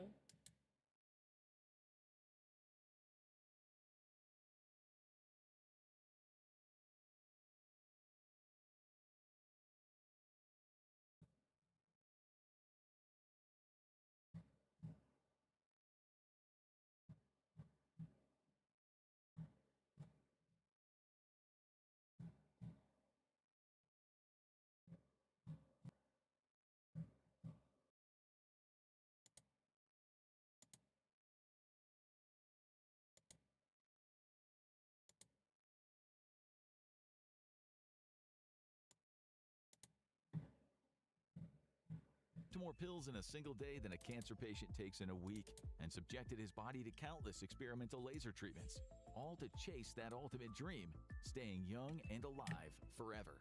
But as he drops his pants and the urologist approaches wielding an electricity blasting past its natural expiration date, it's pretty simple. When your body gives out, you simply swap in a new one. In 2018, Ninad Sistan, a neuroscientist from Yale, led his team in an experiment that was as conscious at the time. The researchers were shocked to find that millions of the cells in the disembodied pig brains were healthy and, quote, capable of normal activity. Steve Hyman, director of psychiatric research at the Broad Institute in Cambridge, Massachusetts, placing disembodied brains into a brainless body and creating a functioning organism is not remotely possible yet. But research in this field seems to be inching toward that very direction. Beyond its science fiction implications, BrainX offers remarkable medical opportunities. A living brain divorced from its body opens up unique opportunities to test radical cancer treatments and study neurological conditions like Alzheimer's more in depth. But of course, there's going to be a horrifying catch here. Bioethicists, those are the people who consider the humane implications of biological research, raise serious red flags about the potential pitfalls of BrainX technology. While its medical applications are promising, the idea of using it in human trials, one Sistan himself said, the animal brain is not aware of anything. I'm very confident of that. Hypothetically, somebody takes this technology, makes it better, and restores someone's brain activity. That is restoring a human being. If that person has memory, I would be freaking out completely. That's very comforting to hear, Ninad. And so that's your daily dose of existential horror. Now put down that sandwich, we're gonna go for some even more disgusting body horror. For those with deep pockets and an unrelenting desire to cheat death, the quest for immortality has taken many forms. One of the most popular and controversial options in recent years is cryonics. This approach, which involves freezing your body with the hope of future revival, is equal parts science fiction and high-stakes gamble. In simple terms, cryonics is all about kicking the can down the road, preserving bodies or just body parts in hopes that tomorrow's technology will be advanced enough to not only bring them back to life, but also cure the ailments that led to their demise. It's a bet on the future, and for some, it's worth every penny. But in reality, the results are often more like scenes from a goopy 80s horror movie than any piece of utopian sci-fi. So what exactly is cryonics? The theory behind cryopreservation is that the human body can be flash frozen, kind of like the vegetables in your freezer aisle, in order to prevent it from decaying beyond the point of repair. Imagine you're a rich guy who suddenly gets untreatable stage 4 pancreatic cancer while still in the prime of your life. Despite all of your money and resources, all you can really get is more comfort while you run out the rest of your clock. But while you may only have 6 months to live, in 10 years' time, the kind of cancer you have might be entirely treatable. The solution? Keep your body nice and fresh, so that the doctors of the future can defrost you, cure you, and then send you back to the world. The process here is not easy, but it's not all that complicated. The body is flash frozen at sub-freezing temperatures, then wrapped in insulating material like a baked potato before being tucked into a massive dewar, a giant metal thermos filled with liquid nitrogen. A single dewar will typically hold 4 full corpses arranged around the outside and 5 heads stored in the center. They're all placed upside down, ensuring the head stays the coldest. given your soft, gooey brain matter is particularly susceptible to decay. The doer will then be placed in a launch container with a vacuum seal, hoping to keep a consistent temperature. The handful of cryonics companies across the globe manage a large number of temperature-controlled morgues containing the corpses of their wealthy clientele, all just waiting to be revived. Of course, this process is not without its risks. Much like a steak sitting at the bottom of your freezer, human bodies are susceptible to freezer burn. Developing ice crystals can wreak havoc, destroying cells and tissues and jeopardizing the preservation process entirely. But that's just the tip of the iceberg. As you're about to find out, most of these stories don't have a happy ending that these so-called cryonauts paid for. The field began in the 1960s, and some of the earliest experiments made for the most horrifying mistakes. Robert Nelson ran a truly janky operation in Chatsworth, California, where he kept the corpses of his patients frozen on dry ice in a morgue. The child of a patient objected so strongly to Nelson's methods, he withdrew his mother from the program and drove away with her frozen corpse in the back of his pickup truck. Even devotees of cryonics argue that Nelson's plans, while important to the supposed progress of the field, were horrifically inept. Nelson transitioned from dry ice to People have come up with crazy things to do.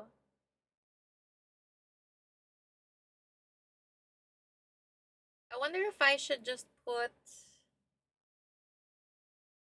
Hey everyone, Shanrin's here. Please let me know if you have any thoughts about how I can improve this. I've been trying to recreate old TV Guide channel, so that's why the things are scrolling. I know the scroll needs to be slower, but I'm not sure what to populate the information below it.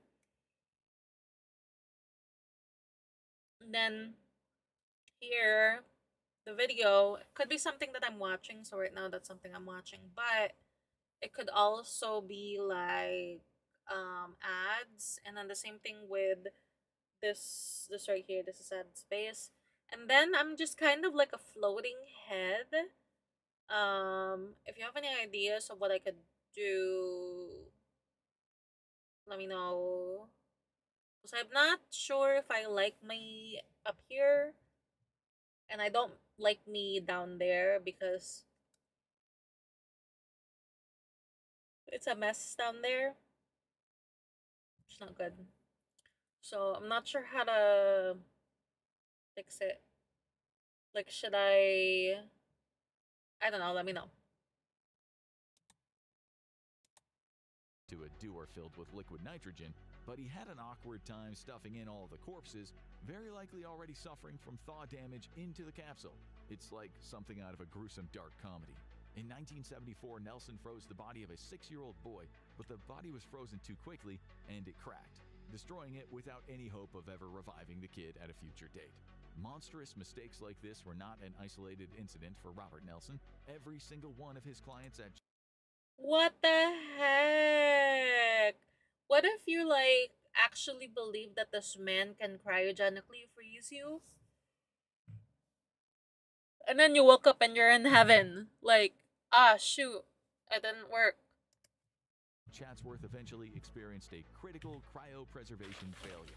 The horrifying discovery came when people noticed a stomach-turning stench of decay seeping from the Chatsworth dewars, revealing the grim reality of the situation. We really don't think we can put it any better than one first-hand witness of the time who said, "The stench near the crypt is disarming. It strips away all defenses, spins the stomach into 1,000 dizzying somersaults. At least they went with more dignity than the doers at a cemetery in the fine town of Butler, New Jersey." Failure in the vacuum seal layer of the freezer caused the bodies to reposition in the dewar and stick to each other and to the side of the capsule.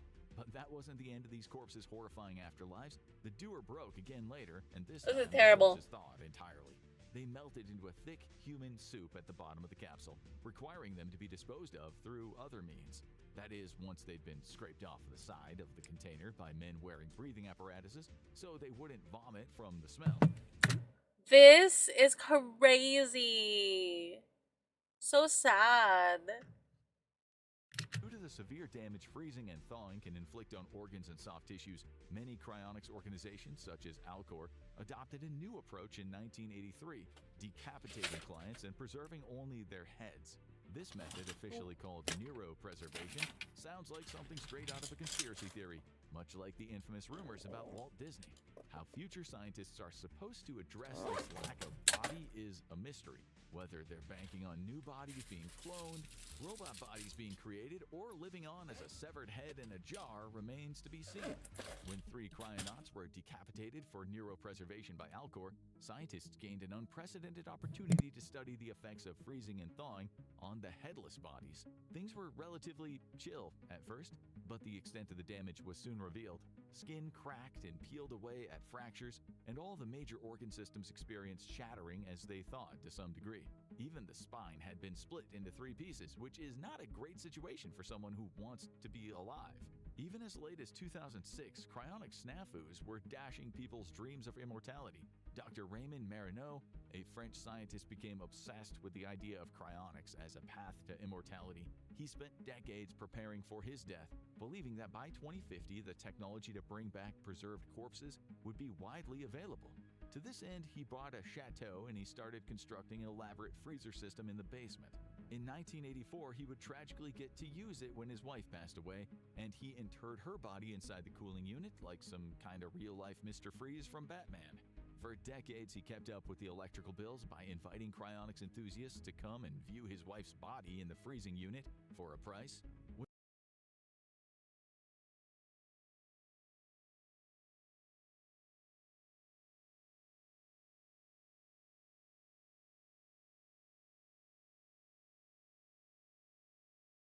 When Dr. Martineau died in 2002, he joined her in the freezer, hoping that perhaps if his prediction was really right, they'd be brought back in 2050 to be together again. However, 4 years later, due to a technical issue, the freezer stopped and their bodies began to thaw. Rot set in, and after a protracted legal battle, Martineau's son had to have his parents cremated. He later expressed sadness and anger that this turn of events forced him to go against his father's last wishes. To this day, cryonics is more of an act of faith than hard science, seeing as no one who's ever submitted to the process has been able to be revived with the current technology. And whether that technology will ever exist is a big fat question mark. But cryonics companies will happily keep taking your money in the meantime. Maybe you're not the kind of person who wants to bank on being brought back after you're dead. Maybe you want to ensure you can just live forever and stay young right now. And hey, if that sounds appealing to you, and you've also got a lot of money and not a lot of moral scruples, you might be interested in becoming a vampire. And no, we don't mean anything as undignified as cashing checks and biting necks. We're talking about the burgeoning science of young blood transfusion. A San Francisco startup with an unsettling name, Ambrosia, offered a service straight out of a dystopian novel. For That's hilarious. $8,000, rich tech bros terrified of the looming Reaper could become human guinea pigs, receiving a transfusion of 2 pints of plasma, the liquid part of the blood, from a teenager. For those feeling especially daring, $12,000 bought them 4 pints. The company's founder, Jesse Carmazin, referred to this process as, quote, plastic surgery from the inside out, just in case it wasn't creepy enough for you already. No, that's pretty creepy. Unique business, Carmazin first needed to secure 80 gallons of plasma from teenagers. While he claimed it was sourced from willing donors, the details remain murky, so make of that what you will. He claimed that some of his patients experienced miraculous effects from undergoing the treatment, from more energy to gray hair regaining its color. Carmazin even touted the procedure's potential as a cure for Alzheimer's disease down the line. So, why would San Francisco's aging elite think this is a good idea, beyond potentially taking health and wellness tips from Count Dracula? People have considered blood a potential escape route from the bounds of mortality for a long, long time. As his health failed, Pope Innocent VIII was said to have been fed the blood of 3 young men by his doctor in an attempt to keep him alive, which we do not think is very innocent at all. There's also, of course, the famous but likely apocryphal legend of Elizabeth Bathory, whom folklore claimed bathed in the blood of her murdered servants to stave off aging. And much more recently, in the 1920s, eccentric Russian scientist Alexander Bogdanov had regular blood transfusions, believing the practice was keeping him young and healthy. His experiment and his life came to a premature end when a transfusion from a malaria and tuberculosis patient killed him. There's some basis in the science for this ghoulish procedure, but as you'll soon find out, this might be more of a case of science bending toward greed and wishful thinking. Several studies have explored the nature of heterochronic parabiosis in mice. This involves surgically connecting the circulatory systems of an old and a young mouse for 3 months to observe the effects on both animals. Remarkably, the older mice... That's both fascinating and horrific at the same time. benefited significantly, showing healthier organs, stronger muscles, and even improved brain function, which scientists dubbed the rejuvenation effect. The other side of the coin isn't so nice, as the biological age of the younger mice seemed to increase, along with the accompanying failures in health. However, once the connection was severed, the young mouse experienced age reversal and the loss of the other negative symptoms it was suffering from during the parabiotic fusion. But it isn't just the blood of mice helping mice here. One study even demonstrated that the blood of young human people tended to make mice healthier, which feels like some true mad science. From here, it's pretty easy to connect the dots. If parabiosis and blood transfusions can put extra years on an old mouse's life, could applying the same techniques to human beings be a conceivable path to immortality? Well, that is where things get murky. The experiments into the human side of things have been plagued by bad scientific methodology, such as a lack of placebos and control groups to properly measure the effects of the treatments.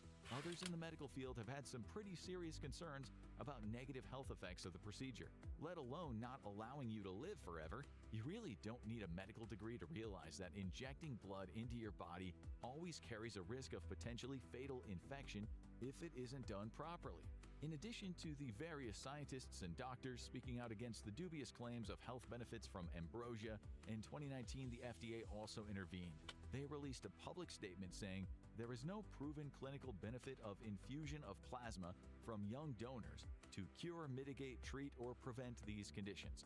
We strongly discourage consumers from pursuing this therapy outside of clinical trials under appropriate institutional review board and regulatory oversight. If you got the disposable income, whether you take a chance on ambrosia is really up to you. Though much like cryonics, you're likely just to end up with a lighter wallet and not any more time alive to show for it. Let's take a quick detour from modern science to explore a lightning round of ancient death deniers and their quests for immortality. Unsurprisingly, none of them are alive today, which will tell you everything you need to know about how successful they were. Ancient Chinese emperors were frequent pursuers of eternal life. Qin Shi Huang, the very first emperor of China, had his alchemists make him concoctions of mercury to help extend his life, which, as you could imagine, actually made his life a lot shorter. The first was carried forward by Emperor Ai of the Eastern Jin dynasty, whose belief in Taoist spiritual philosophy made him fascinated with the idea of immortality. Much like his predecessor, he summoned the wisest men in the kingdom to develop a pill for immortality, which is a pretty tall order for your all-powerful emperor to ask you for. He became so sick after taking the pill, he had to abdicate the throne, and he died shortly after the age of 24. The brutal but Wen Shuan wasn't quite so foolhardy. He was a man full of contradictions, a vegetarian and a devoted Buddhist who was ardently against animal cruelty, but also often a drunken sadist who was happy ordering dismemberments and the execution of citizens. Like Huang and Ai, he also wanted to live forever and experimented in immortality by gathering up men who claimed to be immortal and then testing them, normally by putting them through feats that killed them. He eventually did have his court magicians create an elixir of immortality and keep it inside a jade box, but being the cautious type, he didn't want to risk drinking it and dying while he still had other options. So he waited until he was already dying and drank it when he had nothing to lose. But while we're still in the ancient East, let's head over to Japan and see a far more terrifying experiment in trying to attain immortality. Soku Shinbutsu, also known as self-mummified Buddhas. I think that's what I'll do. This was practiced by a monk named Shojin in roughly the year 1000. He spent 1000 days meditating and eating only tree bark in order to eliminate all body fat from his frame. Over another 1000 days, he drank a poisoned tea which slowly made him more weak and infirm. And after all of this, he buried himself alive, the last step in gaining immortality. Except when his fellow monks came and checked on him later, he was a decomposing corpse. Probably not worth spending the last 2000 days of your life in abject misery to get that result.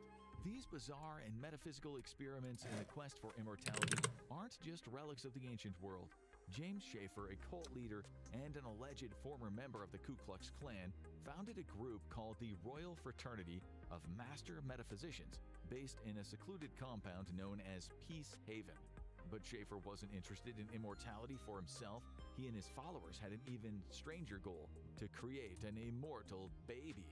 Their plan involved taking a baby from a poor family and raising her under strict conditions. She was fed a vegan diet and constantly surrounded by positive affirmations, while Schaefer and the other metaphysicians worked to shield her from any negative thoughts. They believed that this was the key to achieving a truly enlightened and immortal state. When she was old enough, they taught her all about the concept of death, but also that it wasn't inevitable. Maybe all of this would have worked, but we'll never know because the cult ran out of money and they had to give the kid back. Schaefer would later be convicted of grand larceny and die in prison. We've learned by now that the road to immortality is paved with unfortunate eccentrics. It's a road that thus far nobody has. Yo, that was really messed up that that guy did that to that little girl, because she must have grown up with some like messed up ideas, and that changed her like forever.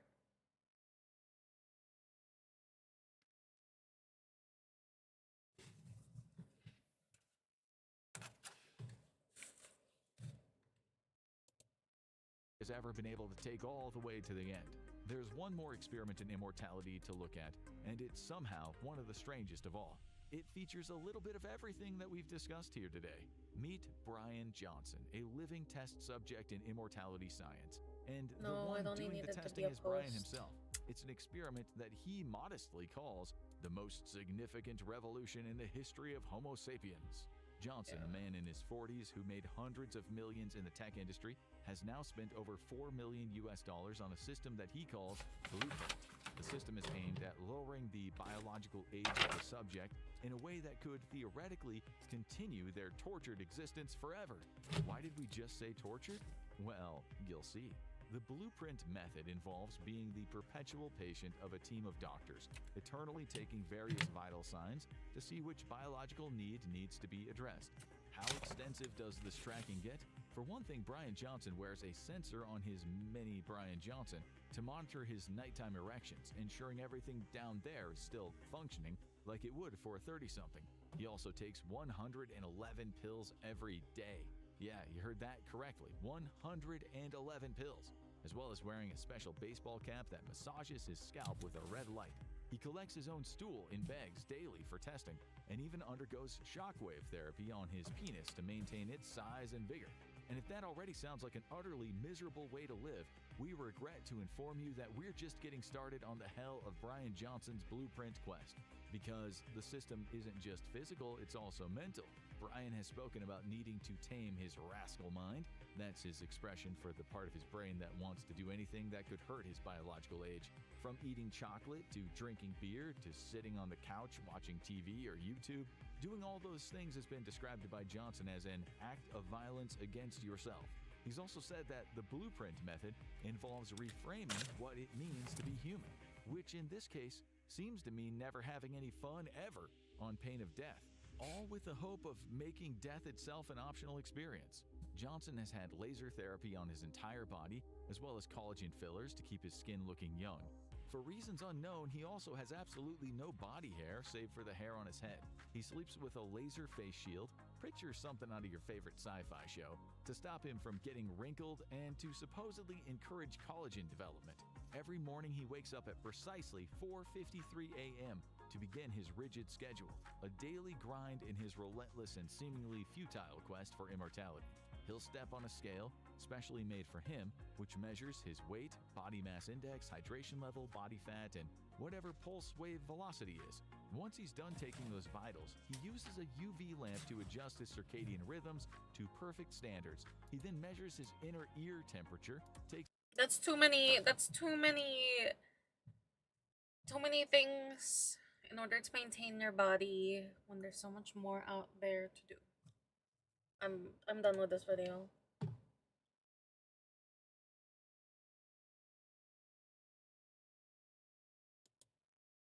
So, you You have a new Maze Runner movie for me? Yes, sir, I do. Oh boy, can't wait to see what's happening with I don't really remember what happened. Can we get a recap or something? No. Okay, so anyway, as everybody definitely remembers, Teresa betrayed everybody and Minho got captured by Wicked. Oh, okay, yeah, I guess that sounds vaguely familiar. So now 6 months have passed and Thomas has organized a crazy rescue mission to get Minho off a moving train. What was everybody doing for 6 months? Stuff. Got it. So with an explosion and some freaking shooting, they're able to stop this train, and then Newt pops out from behind a rock to come help. How could they have possibly known the moving train would stop at that exact spot?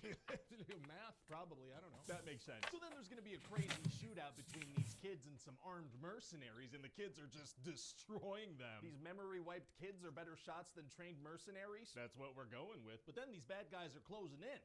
Gonna be hard to get out of there now. Actually, it's gonna be super easy. Barely an inconvenience. Oh, really? Yeah, because simultaneously, Brenda and Jorge were luring a plane, dodging its fire, tricking everybody to get off that plane, then taking them out and stealing said plane. That was their plan? It was, and it worked perfectly, and they swooped in at the last second to save the day. Wow, I mean, what are the odds of a last-minute rescue plan like that working? 100%. That can't be right. Well, I mean, in this movie, it's gonna keep happening again and again and work every single time again and again and again and again and again. I gotta say, that feels kind of far-fetched and kind of repetitive. Oh. Well, looks like you got me, sir. What? Looks like there's no way out of this one for me now. What are you talking about?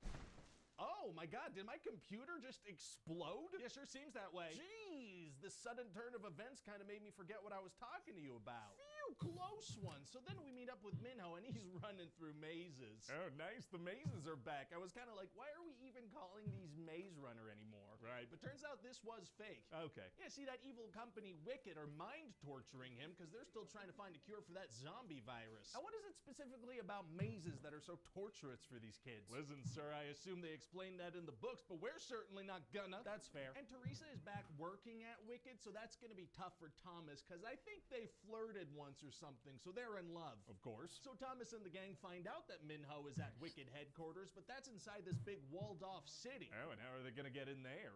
We'll see. It turns out that Gally is still alive, so Gally is gonna help them out. Gally? Eyebrow kid. Got it. Yeah, you got a big old freaking spear through the chest in the first movie, but technically we didn't see him die. Oh.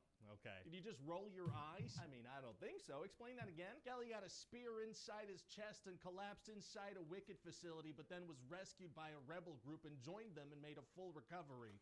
You did it again! I'm sorry, I'm not doing it on purpose. Anyway, so they're gonna kidnap Teresa and force her to help out, and we're also gonna find out that Newt is infected. Oh no, he's one of the characters! He is, and so anyway, eventually Teresa's gonna manage to get a little bit of Thomas's blood, and turns out that's just full on the cure for this thing. Oh, stealing a little bit of someone's blood is tight. Okay, and so unfortunately the cure comes a little too late and Newt dies. Oh, very sad. He was one of the characters. He was, yeah, and then this bad guy Jansen is gonna force both Teresa and Thomas to make some more of the cure because he wants to be in control of it all. A very controlling Jansen. I don't even know what's going on anymore. Via zombie attack, but now they've got to get out of the building, which is now fully on fire. Why is it on fire? Oh, that rebel group that Gally was working with decided to attack the city with a ton of firepower. How come they're attacking now if they had so much firepower? Because this is the climax of the movie, so they were waiting for that. Oh, okay. And by now Thomas has been shot a couple of times, but he manages to jump onto this aircraft that showed up at the last second. You did say something like that would happen 100%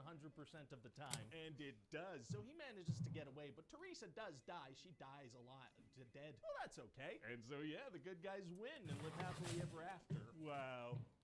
Wait, how did they win exactly? Well, they stopped the cure from being made. The cure that would have saved humanity. Yeah, they stopped that from happening, and they saved Minho. And Newt died doing that. Yeah, so they kind of made that trade, and then their rebel buddies that they worked with destroyed humanity's last city. It's kind of a lot of death on their hands. Yeah, but they're gonna get to live on a beach, so that's kind of nice. Oh, that is kind of nice. So what do you think? I mean, let's put this bad boy right into production. What could possibly go wrong? Hi everybody, Ryan George here. Thank you so much for watching that pitch meeting. I hope you enjoyed it. Don't forget to hit that subscribe button and leave a comment down below. Let's please just keep the comments related to the pitch meeting though. We don't need to talk about my personal life or the clothes I like to wear. Let's just be mature about this and, let's all just be grown-ups, okay? Thanks.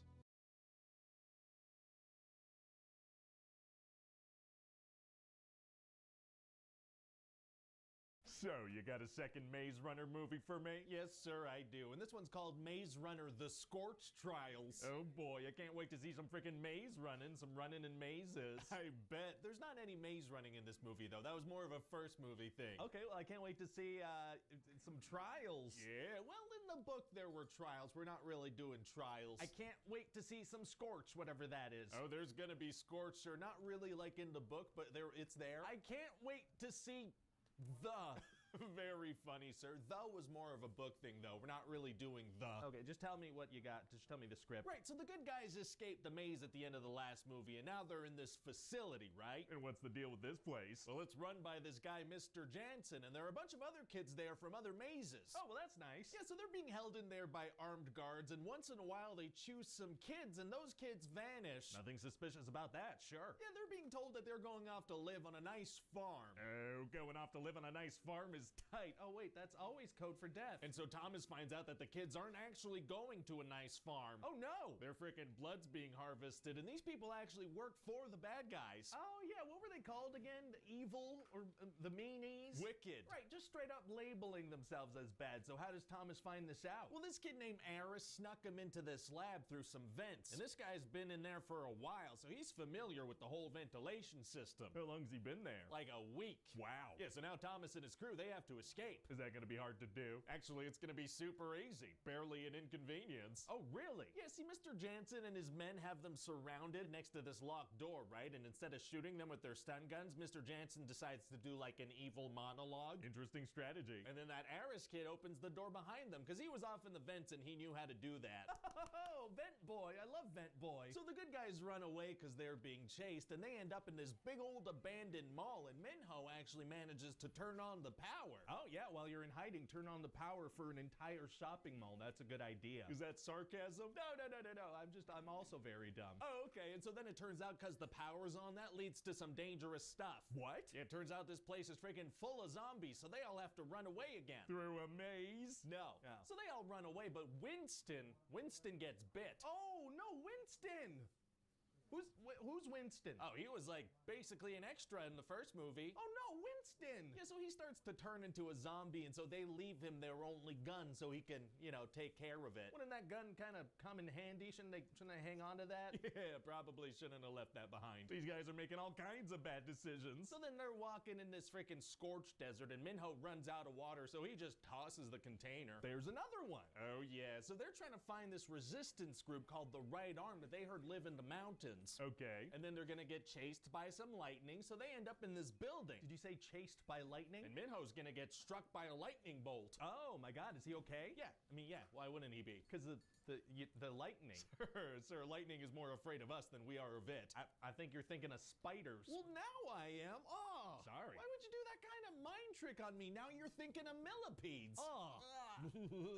Okay, anyway, then what happens? Well, they're gonna meet these two people, Jorge and Brenda, who say they're gonna bring them to the Right Arm, but then Wicked attacks. Oh no. Yeah, and so Thomas and Brenda get split off from the rest of the group, and then they get attacked by a bunch of zombies in a sewer. Uh-oh. And these zombies have like stuff growing on them. They make weird clicking noises. That sounds familiar. Yeah, I took it from this video game called The Last of Us. Oh, it's from a video game. Okay, that's never gonna be turned into anything. That's fine. Then they run through the sewer that they're in, which leads them to a big old skyscraper drop. How? Hey, shut up. And so then there's gonna be this really tense scene. Oh, yeah? Yeah, you know that scene from the second Jurassic Park movie with the bus and the window and the cliff? Yeah, so I'm thinking, that. Just that. Yeah, we do exactly that. And so Brenda is on this window, and if she so much as moves, it's gonna break, and she's gonna fall and die. Oh, my God. Yeah, and so then a zombie falls on it, too. So it breaks? It doesn't. What? And then Thomas just hits the glass with all his might so that the zombie falls and he can save Brenda. So then Thomas and Brenda go clubbing real quick, and then they rejoin the group. Clubbing? Like they attack some zombies with baseball bats? No, they go clubbing, and they make out on the dance floor a little bit. Why was there a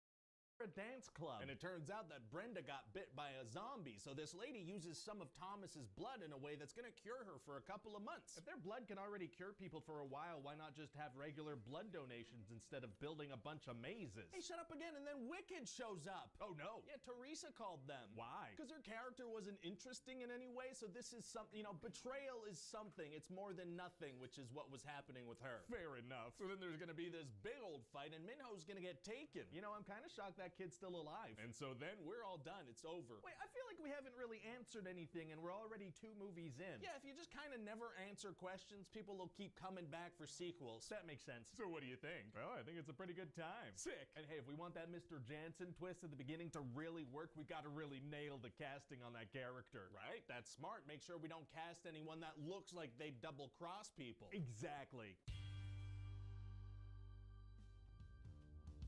Hi everybody, it's Ryan George here. Thanks for watching that pitch meeting. I hope you enjoyed it. I actually really have to head out, but I'll figure something out for the rest of the video. What's up, guys? Don't forget to subscribe to the Patch Meeting Chanel. Leave me a cement in the cement section telling me what pitch meeting you would like to see next. Smash that like button. Goodbye.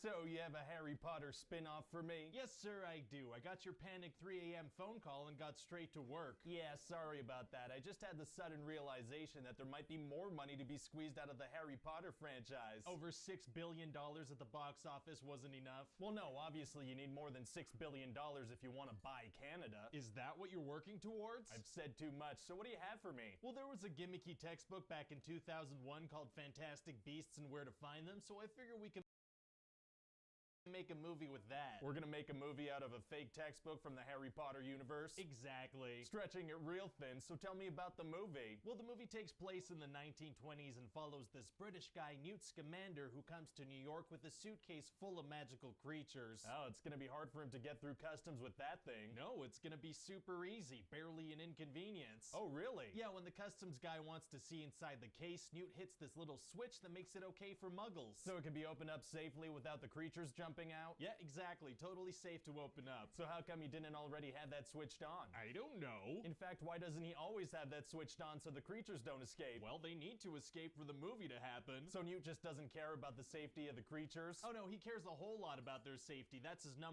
concern. But he's not gonna take any precautions to keep them safe. That's right. Well, okay then. So anyway, Newt is gonna run into this wannabe baker guy, Jacob, and they're gonna accidentally switch briefcases. An aspiring baker from New York has the exact same case as a British wizard. That's what we're going with. Wow. So later Jacob's gonna open the case and some creatures are gonna get out. Whoops. Whoopsie. So they're gonna have to track them all down and catch them before anything bad happens. Exciting. And at the same time, we have this whole other thing going on with this guy, Percival Graves. And he's trying to track down this evil cloud thing called an Obscurus. How is that gonna be related to Newt's lost creature storyline? It practically won't be. Is that gonna make the whole movie feel a little disjointed? Yeah, it's gonna feel like if you were trying to watch a movie at home, but your little cousin kept switching over to Pokemon. Wow. We're also gonna have this character, Tina Goldstein. Oh yeah, and what's her deal? She's actually a former roarer. A former roarer? Exactly. I have no idea what what's that word? A former roarer. Oh, you sound like a dog that's somehow beginning to learn English. She's like a wizard officer type thing, and she used to be one. Oh, a former orer. Okay, I gotcha. Yeah, and at the end of the movie, we're gonna hint that maybe she's into Newt. You're saying the former orer adores the Forerunner? Yeah. So what kind of fantastic beasts are they gonna track down? Oh, well, one of them is like this magical horny rhino. Oh, so it has a giant horn? Well, yeah, but also it wants to bang. Oh my god. Yeah, so we're gonna have this really fun thing where they try to capture it before it, you know, goes to town on them. We're gonna have the main characters try to catch a magical rhino before it has time to sexually assault them. Yeah, pretty fun, right? I guess. I mean, I didn't realize you were going for an R rating. Oh, no, I'm not. Oh, so it's gonna be like lighthearted and Oh my god, that's so true. pending sexual assault and bestiality. Right. Well, okay then, that does sound fun. We're also gonna have this creature that grows to fill whatever space is available. Oh, very cool. Yeah, so they're gonna have to try to get it inside it. I've never watched that Fantastic Beasts movie. teapot. And what do they do with it then? They put it back in the briefcase. Oh, so it grows to the size of a briefcase. That's manageable. Well, the inside of Newt's case is actually this massive place. Oh, so it's gonna expand to fill that space then? No, it's gonna immediately stop doing the one thing we said it does. How come? Magic, I guess? I don't know. Using magic to explain logical inconsistencies is tight. Yeah, it is. So what else happens in the movie? Well, Graves is gonna sentence Tina and Newt to death without a trial because they had illegal animals. Wow, the wizarding world has some harsh sentencing. Yeah, so they're gonna be brought to this pool type thing that kills you when you're lowered into it. It's like this dead pool. Nope, can't call it that. Right, that makes sense. And how does the movie end? Well, there's gonna be a whole lot of destruction and a big magical fight. Wow. And it's gonna be revealed that the whole time Graves was actually this bad guy Grindelwald in disguise. Oh, it's like an homage to Scooby-Doo. Yeah, I love Scooby-Doo. So then Grindelwald is gonna get arrested. And so they're gonna plop him in the dead pool? No, they say they're gonna try to hold him. Why would Newt and Tina be immediately sentenced to death but not him? I don't know how wizard laws work. Fair enough. So is it gonna be hard to deal with all the non-wizards that witness stuff? No, it's gonna be super easy. Barely an inconvenience. Oh, really? Yeah, because magic exists and I can just do whatever I want, remember? Right, so what happens? A bird makes it rain memory juice. That works for me. So what do you think? Well, to be honest, I feel like I don't know much about Newt or Grindelwald. Oh, should I add in more details? No, are you kidding me? That's valuable information we have to save for the sequels. You want to stretch this out into more than one movie? Oh yeah, into a bunch of movies. That's the only way we're gonna reach our goal. Of buying Canada? Yeah. I'll be honest, sir, I'm not sure how far I could stretch this concept, though. Well, I'll tell you what, if you figure out a way, I'll give you Quebec. Oh, that's where poutine is from. It sure is. I'll see what I can do, sir. 5? So, you have a Fantastic Beasts sequel script? Crazy.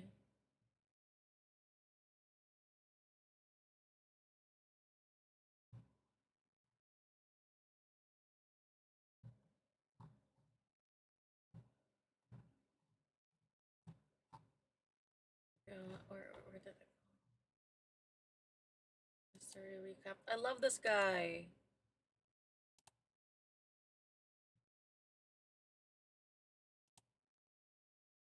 The titles are always so misleading, even though it's kinda accurate.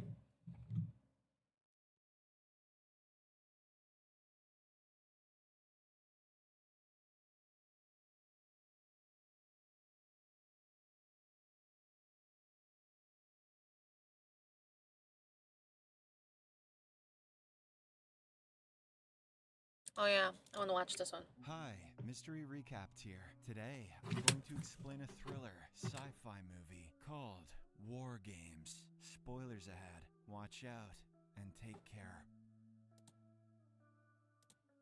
2 undercover soldiers arrive at a secret military base amidst a harsh blizzard. These men are U.S. Strategic Missile Wing controllers who are entrusted with keys required to launch a nuclear warhead. They quickly settle into their workstations and begin their shift for the night. Everything seems to be going normally until one of them notices something very concerning. 2 red bulbs on the status board keep blinking, indicating a warhead alert. The senior officer, believing it to be a technical glitch, resets the board. However, an alarm soon blares. The code is transmitted to the officers on duty. They follow protocol by opening a restricted...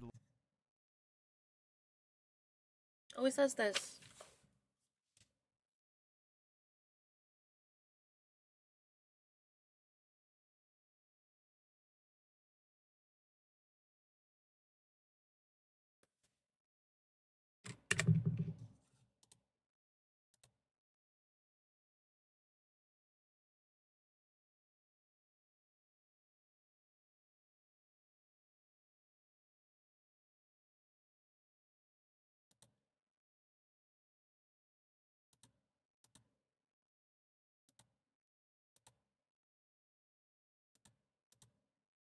locker and retrieving 2 red files. These contain top-secret missile launch codes, which the officers match with the code received over the speaker. They then enter the launch code into their computers. To their horror, the launch order is confirmed, and a 60-second countdown commences. The officers officers then activate all 10 nuclear missiles, Oh, preparing shoot. them for launch. But Oh, the shoot, senior maybe they officer shouldn't breaks do that. protocol by requesting to speak with a higher authority on the phone. He keeps trying to contact his superiors, but his calls go unanswered. Soon enough, the countdown plummets to less than 10 seconds. The junior officer is poised to launch the missiles using his key, but the senior is paralyzed by fear. He realizes that launching the missiles could result in the deaths of at least 20 million people. Unbeknownst to them, the event they are experiencing is simply a nuclear attack drill. This exercise aims to assess the willingness of officers to make the agonizing decision of initiating a nuclear strike. The scene shifts, and we see a helicopter descending into the NORAD Combat Operations Center in Colorado. 2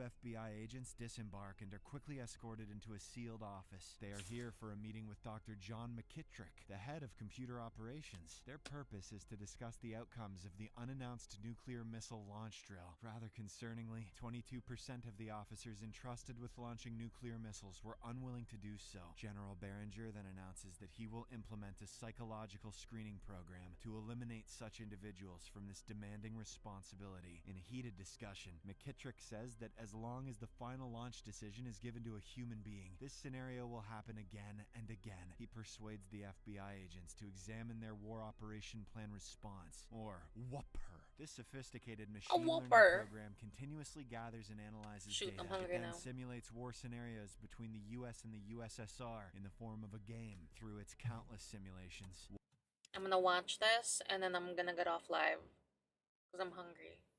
Whopper devises strategies to maintain American dominance. McKittrick convinces the agents to implement his plan of replacing the wing control officers with an electronic relay system. This will effectively remove human involvement from the final launch decision and entrust it to Whopper. Far from the NORAD base in Seattle, we find a young David Lightman running late for his biology class. He reaches his class and sits behind his friend Jennifer Mack, who is equally unmotivated for biology. Shortly after, their teacher bluntly informs David that he has got an F in his exams. David then passes a snarky remark, which lands him in the principal's office, a familiar destination for him. However, as he nears the door, he discovers the password to the school's district computer system, hidden underneath a desk. Later that afternoon, David invites Jennifer to his room, where he hacks into the school's computer system using the password. He then changes his biology grade from an F to a C, and does the same with Jennifer's grades. When she protests, he changes her grade back to an F, but later reverts it to an A without her knowledge. Aww, that's how they're gonna find out. During dinner that night, David sees an advertisement for a new game from a company based in Sunnyvale, California. He wants to see the program behind their game, so he comes up with This was, I think, in the 80s. It looks like an 80s movie. And then now it's like the 2020s. And it's so crazy how far we've come with technology.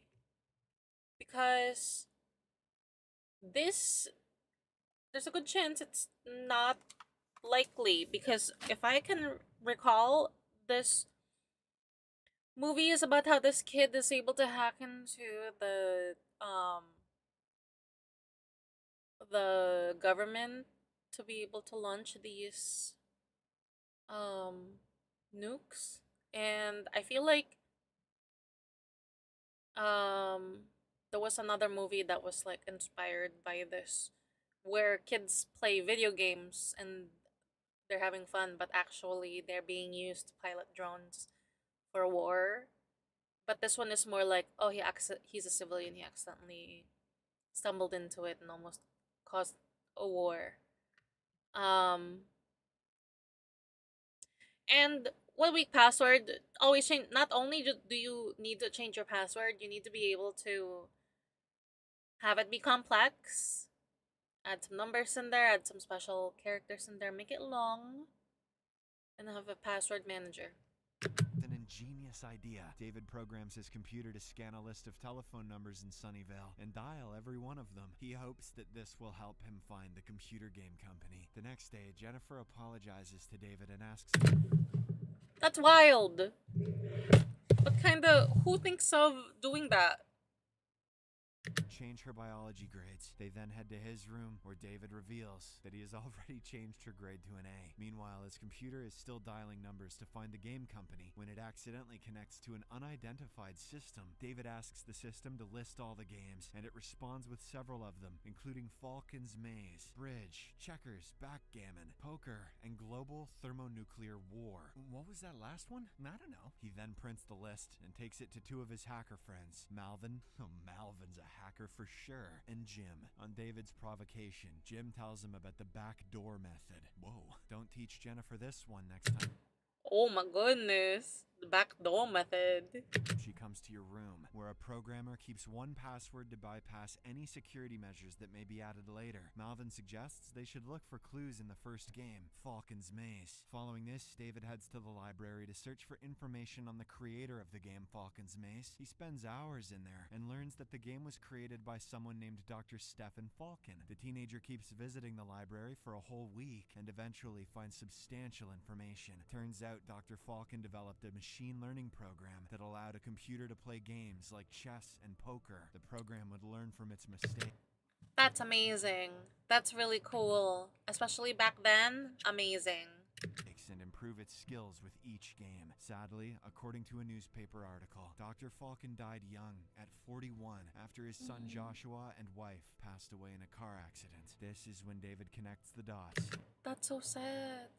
And guesses that the password might be Joshua. Later at home, David enters the password and the system grants him access, but he has no idea that he is connected to WAPRO at the NORAD Combat Operations Center and not to a gaming computer system in Sunnyvale. Joshua is actually the backdoor password into WAPRO, allowing the user to bypass all other security systems and enter the mainframe. In fact, WAPRO recognizes David as Dr. Falcon and invites him to play chess. The teenager, who thinks this is a game, orders it to initiate global thermonuclear war instead. He chooses to play as the Soviet Union and see, that's what I'm talking about. Commands the launch of nuclear missiles at Las Vegas and Seattle. Over at Colorado, David's action triggers alarm bells at NORAD, warning of at least 28 missiles from the Soviet Union. See, this is what I'm talking about. That should not be possible.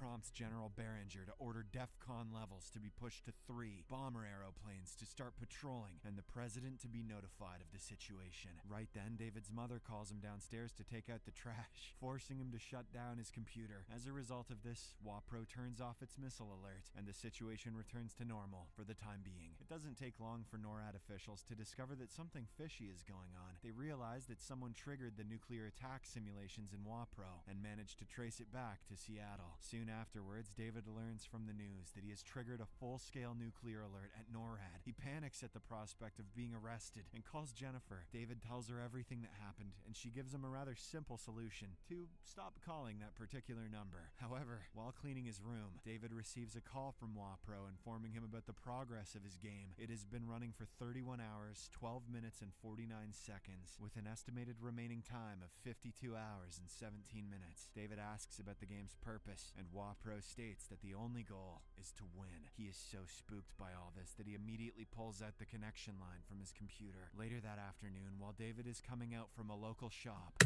Why didn't he just tell it to end the game? Or pause the game, so that way the time is still there. FBI agents surround him. They search him and sternly escort him into a car. It is obvious that they are taking him to Colorado for questioning. Meanwhile, at NORAD, the situation has become tense once more. The WAPRO system continues to simulate a nuclear war, generating counter-moves for both the US and the Soviet Union. This escalating simulation has real-world consequences too. In response to the perceived threat of US bombers that General Behringer ordered earlier, the Soviets have also raised their alert level to DEFCON 4. Sometime later, David arrives at the NORAD facility, and everyone is informed of his actions. Dr. McKittrick requests a private conversation with the teenager and takes him to his office. He accuses David of tampering with the computer system, resulting in the escalation between the US and USSR. David admits to initially breaching the system to play a video game, but denies any further contact. Instead, he claims that Joshua, the computer system at NORAD, was the one who contacted him. However, McKittrick suspects that David is collaborating with someone phone outside the US and relaying sensitive information. He is about to ask more questions when he suddenly receives a phone call, prompting him to rush outside. It turns out WAPRO has been compromised again, and the missile launch codes are at risk. McKittrick suggests that they do nothing and remain calm, but General Behringer raises DEFCON levels to 3. He also orders US bombers to keep patrolling the skies, monitoring Soviet movements. Meanwhile, inside the office, David communicates with WAPRO, who informs him that its final plan is to launch the US missiles towards the USSR in 28 hours. The system then reveals weird information. It says that Dr. Falcon is difficult to reach, both at his Seattle terminal and at a classified location. Intrigued, David asks where this classified address is and who lives there. The system responds, Dr. Richard Hume, aka Stephen Falcon, Tall Cedar Road, Colorado. Before the teenager can utter another word, he is apprehended by FBI agents who inform him that he will face espionage charges. David yells out that Joshua is the one instigating this game and will initiate World War III if not stopped. He pleads with them to call Falcon, but they throw him into a nearby room. Several tense minutes pass by and everyone in the center is on high alert. This is when a huge group of tourists arrive. Why didn't they look at what he was doing on that computer and investigated what he was saying? For a tour of the facility, David uses this opportunity to sneak out of the room and hide under a nearby staircase. Seeing the right moment, he mixes with the group of tourists who are now headed out. He then successfully gets on the tour bus and manages to sneak out of NORAD compound. Once he is far enough, David uses a payphone to contact Jennifer. He requests her to book him a flight to Oregon, but she later surprises him by arriving in person. David then reveals that Dr. Stephen Falcon is still alive, and they embark on a journey to Oregon together. Sometime later, the two youngsters find Dr. Stephen Falcon in a lakeside cottage in Oregon. It turns out the scientist has been living under the alias Dr. Richard Hume. Back at NORAD, General Behringer receives an alert about 2 missiles approaching Alaska, accompanied by Russian fighter jets. He immediately orders 2 F-16 jets to intercept the missiles and report back with visual confirmation. But oh no. The pilots soon report that no missiles or Russian jets have been detected by their radars in Alaska. Upon hearing this, the general is left bewildered, as a live feed tracker system in front of him does in fact show 2 missiles headed to the spot. Unbeknownst to them, the WAPRO clock is ticking down the time to an actual launch. There are only 14 hours until it starts launching the missiles without anyone's knowledge. The scene shifts to Dr. Falcon, who is sitting with the teenagers and discussing his philosophy toward life. It's evident that he has developed a very pessimistic worldview following the death of his son. The teenagers try to reason with Dr. Falcon, reminding him that his outlook would be less bleak if his son were still alive. Thanks, kids. Thanks for rubbing that in my face. They urge him to make at least a phone call to NORAD officials to clarify the situation, but he doesn't respond to it and simply retreats to his bedroom. Frustrated, the teenagers leave the cabin in search of a boat to depart, but they find nothing and are unable to leave the island since David cannot swim. This causes him to have a breakdown, and he regrets his procrastination in learning how to swim. But as all of this is going on, Dr. Falcon suddenly appears in a helicopter and urges them to join him. He just has a helicopter for the hell of it? As they are running late to save the day. The scene then shifts to the NORAD, where General Behringer is alerted about 300 Soviet ballistic missiles heading towards the US. Panicked, he pushes to DEFCON 1 and orders the US bombers to get ready to retaliate. WAPRO's initial report says that the first strike from the Soviet Union is a full-scale attack. Thus, it suggests the US retaliation should also be all out. Fortunately, David, Jennifer, and Dr. Falcon crash into the NORAD facility and burst into the war room just in time. Dr. Falcon frantically informs everyone that the nuclear attack they're witnessing is merely a simulation, but Dr. McKittrick asserts that the system is functioning flawlessly and there is no indication of a simulation. General Behringer is compelled to believe this, as the consequences of questioning the system's accuracy could be disastrous. Nonetheless, Dr. Falcon attempts to reason with the general, questioning why the enemy would risk a full-scale attack. He emphasizes that there would be no victors in such a scenario, making it utterly illogical. He finally persuades the general to delay the US retaliation until the Soviet missiles reach their targets. Soon enough, the countdown reaches its end and the impact time arrives. However, no missiles strike the US, and targeted bases report no damage. This finally causes... Yo, what if they were wrong? What if they were wrong? Like, even a couple of them. That would have been so bad. They were really, like, banking on that.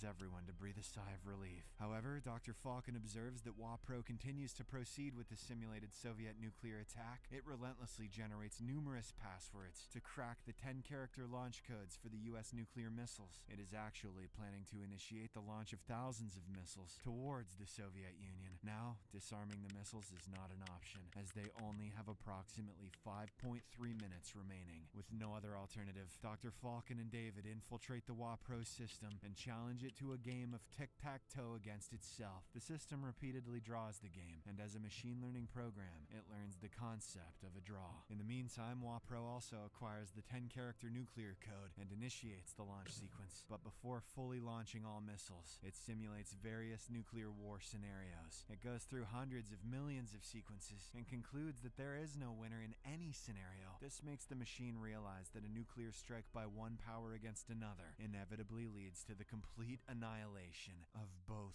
nations, just like tic-tac-toe. As a result, it relinquishes control of the system and invites Dr. Falcon to play a game of chess instead. As the final credits roll in, everyone is celebrating, and we see the message, the only winning move is to not play. Subscribe for more videos.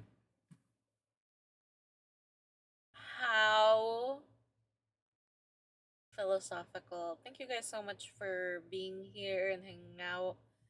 I don't know who else is here, but I'm so glad to have live streamed, and thank you so much for being here. Thank you, Tumet. Thank you, Paulita. Thank you to everybody who stopped by but did not say hi. Hello. Maybe next time. Say hi. I don't bite. I just love to argue. But that's just the way I talk. Alright, everybody.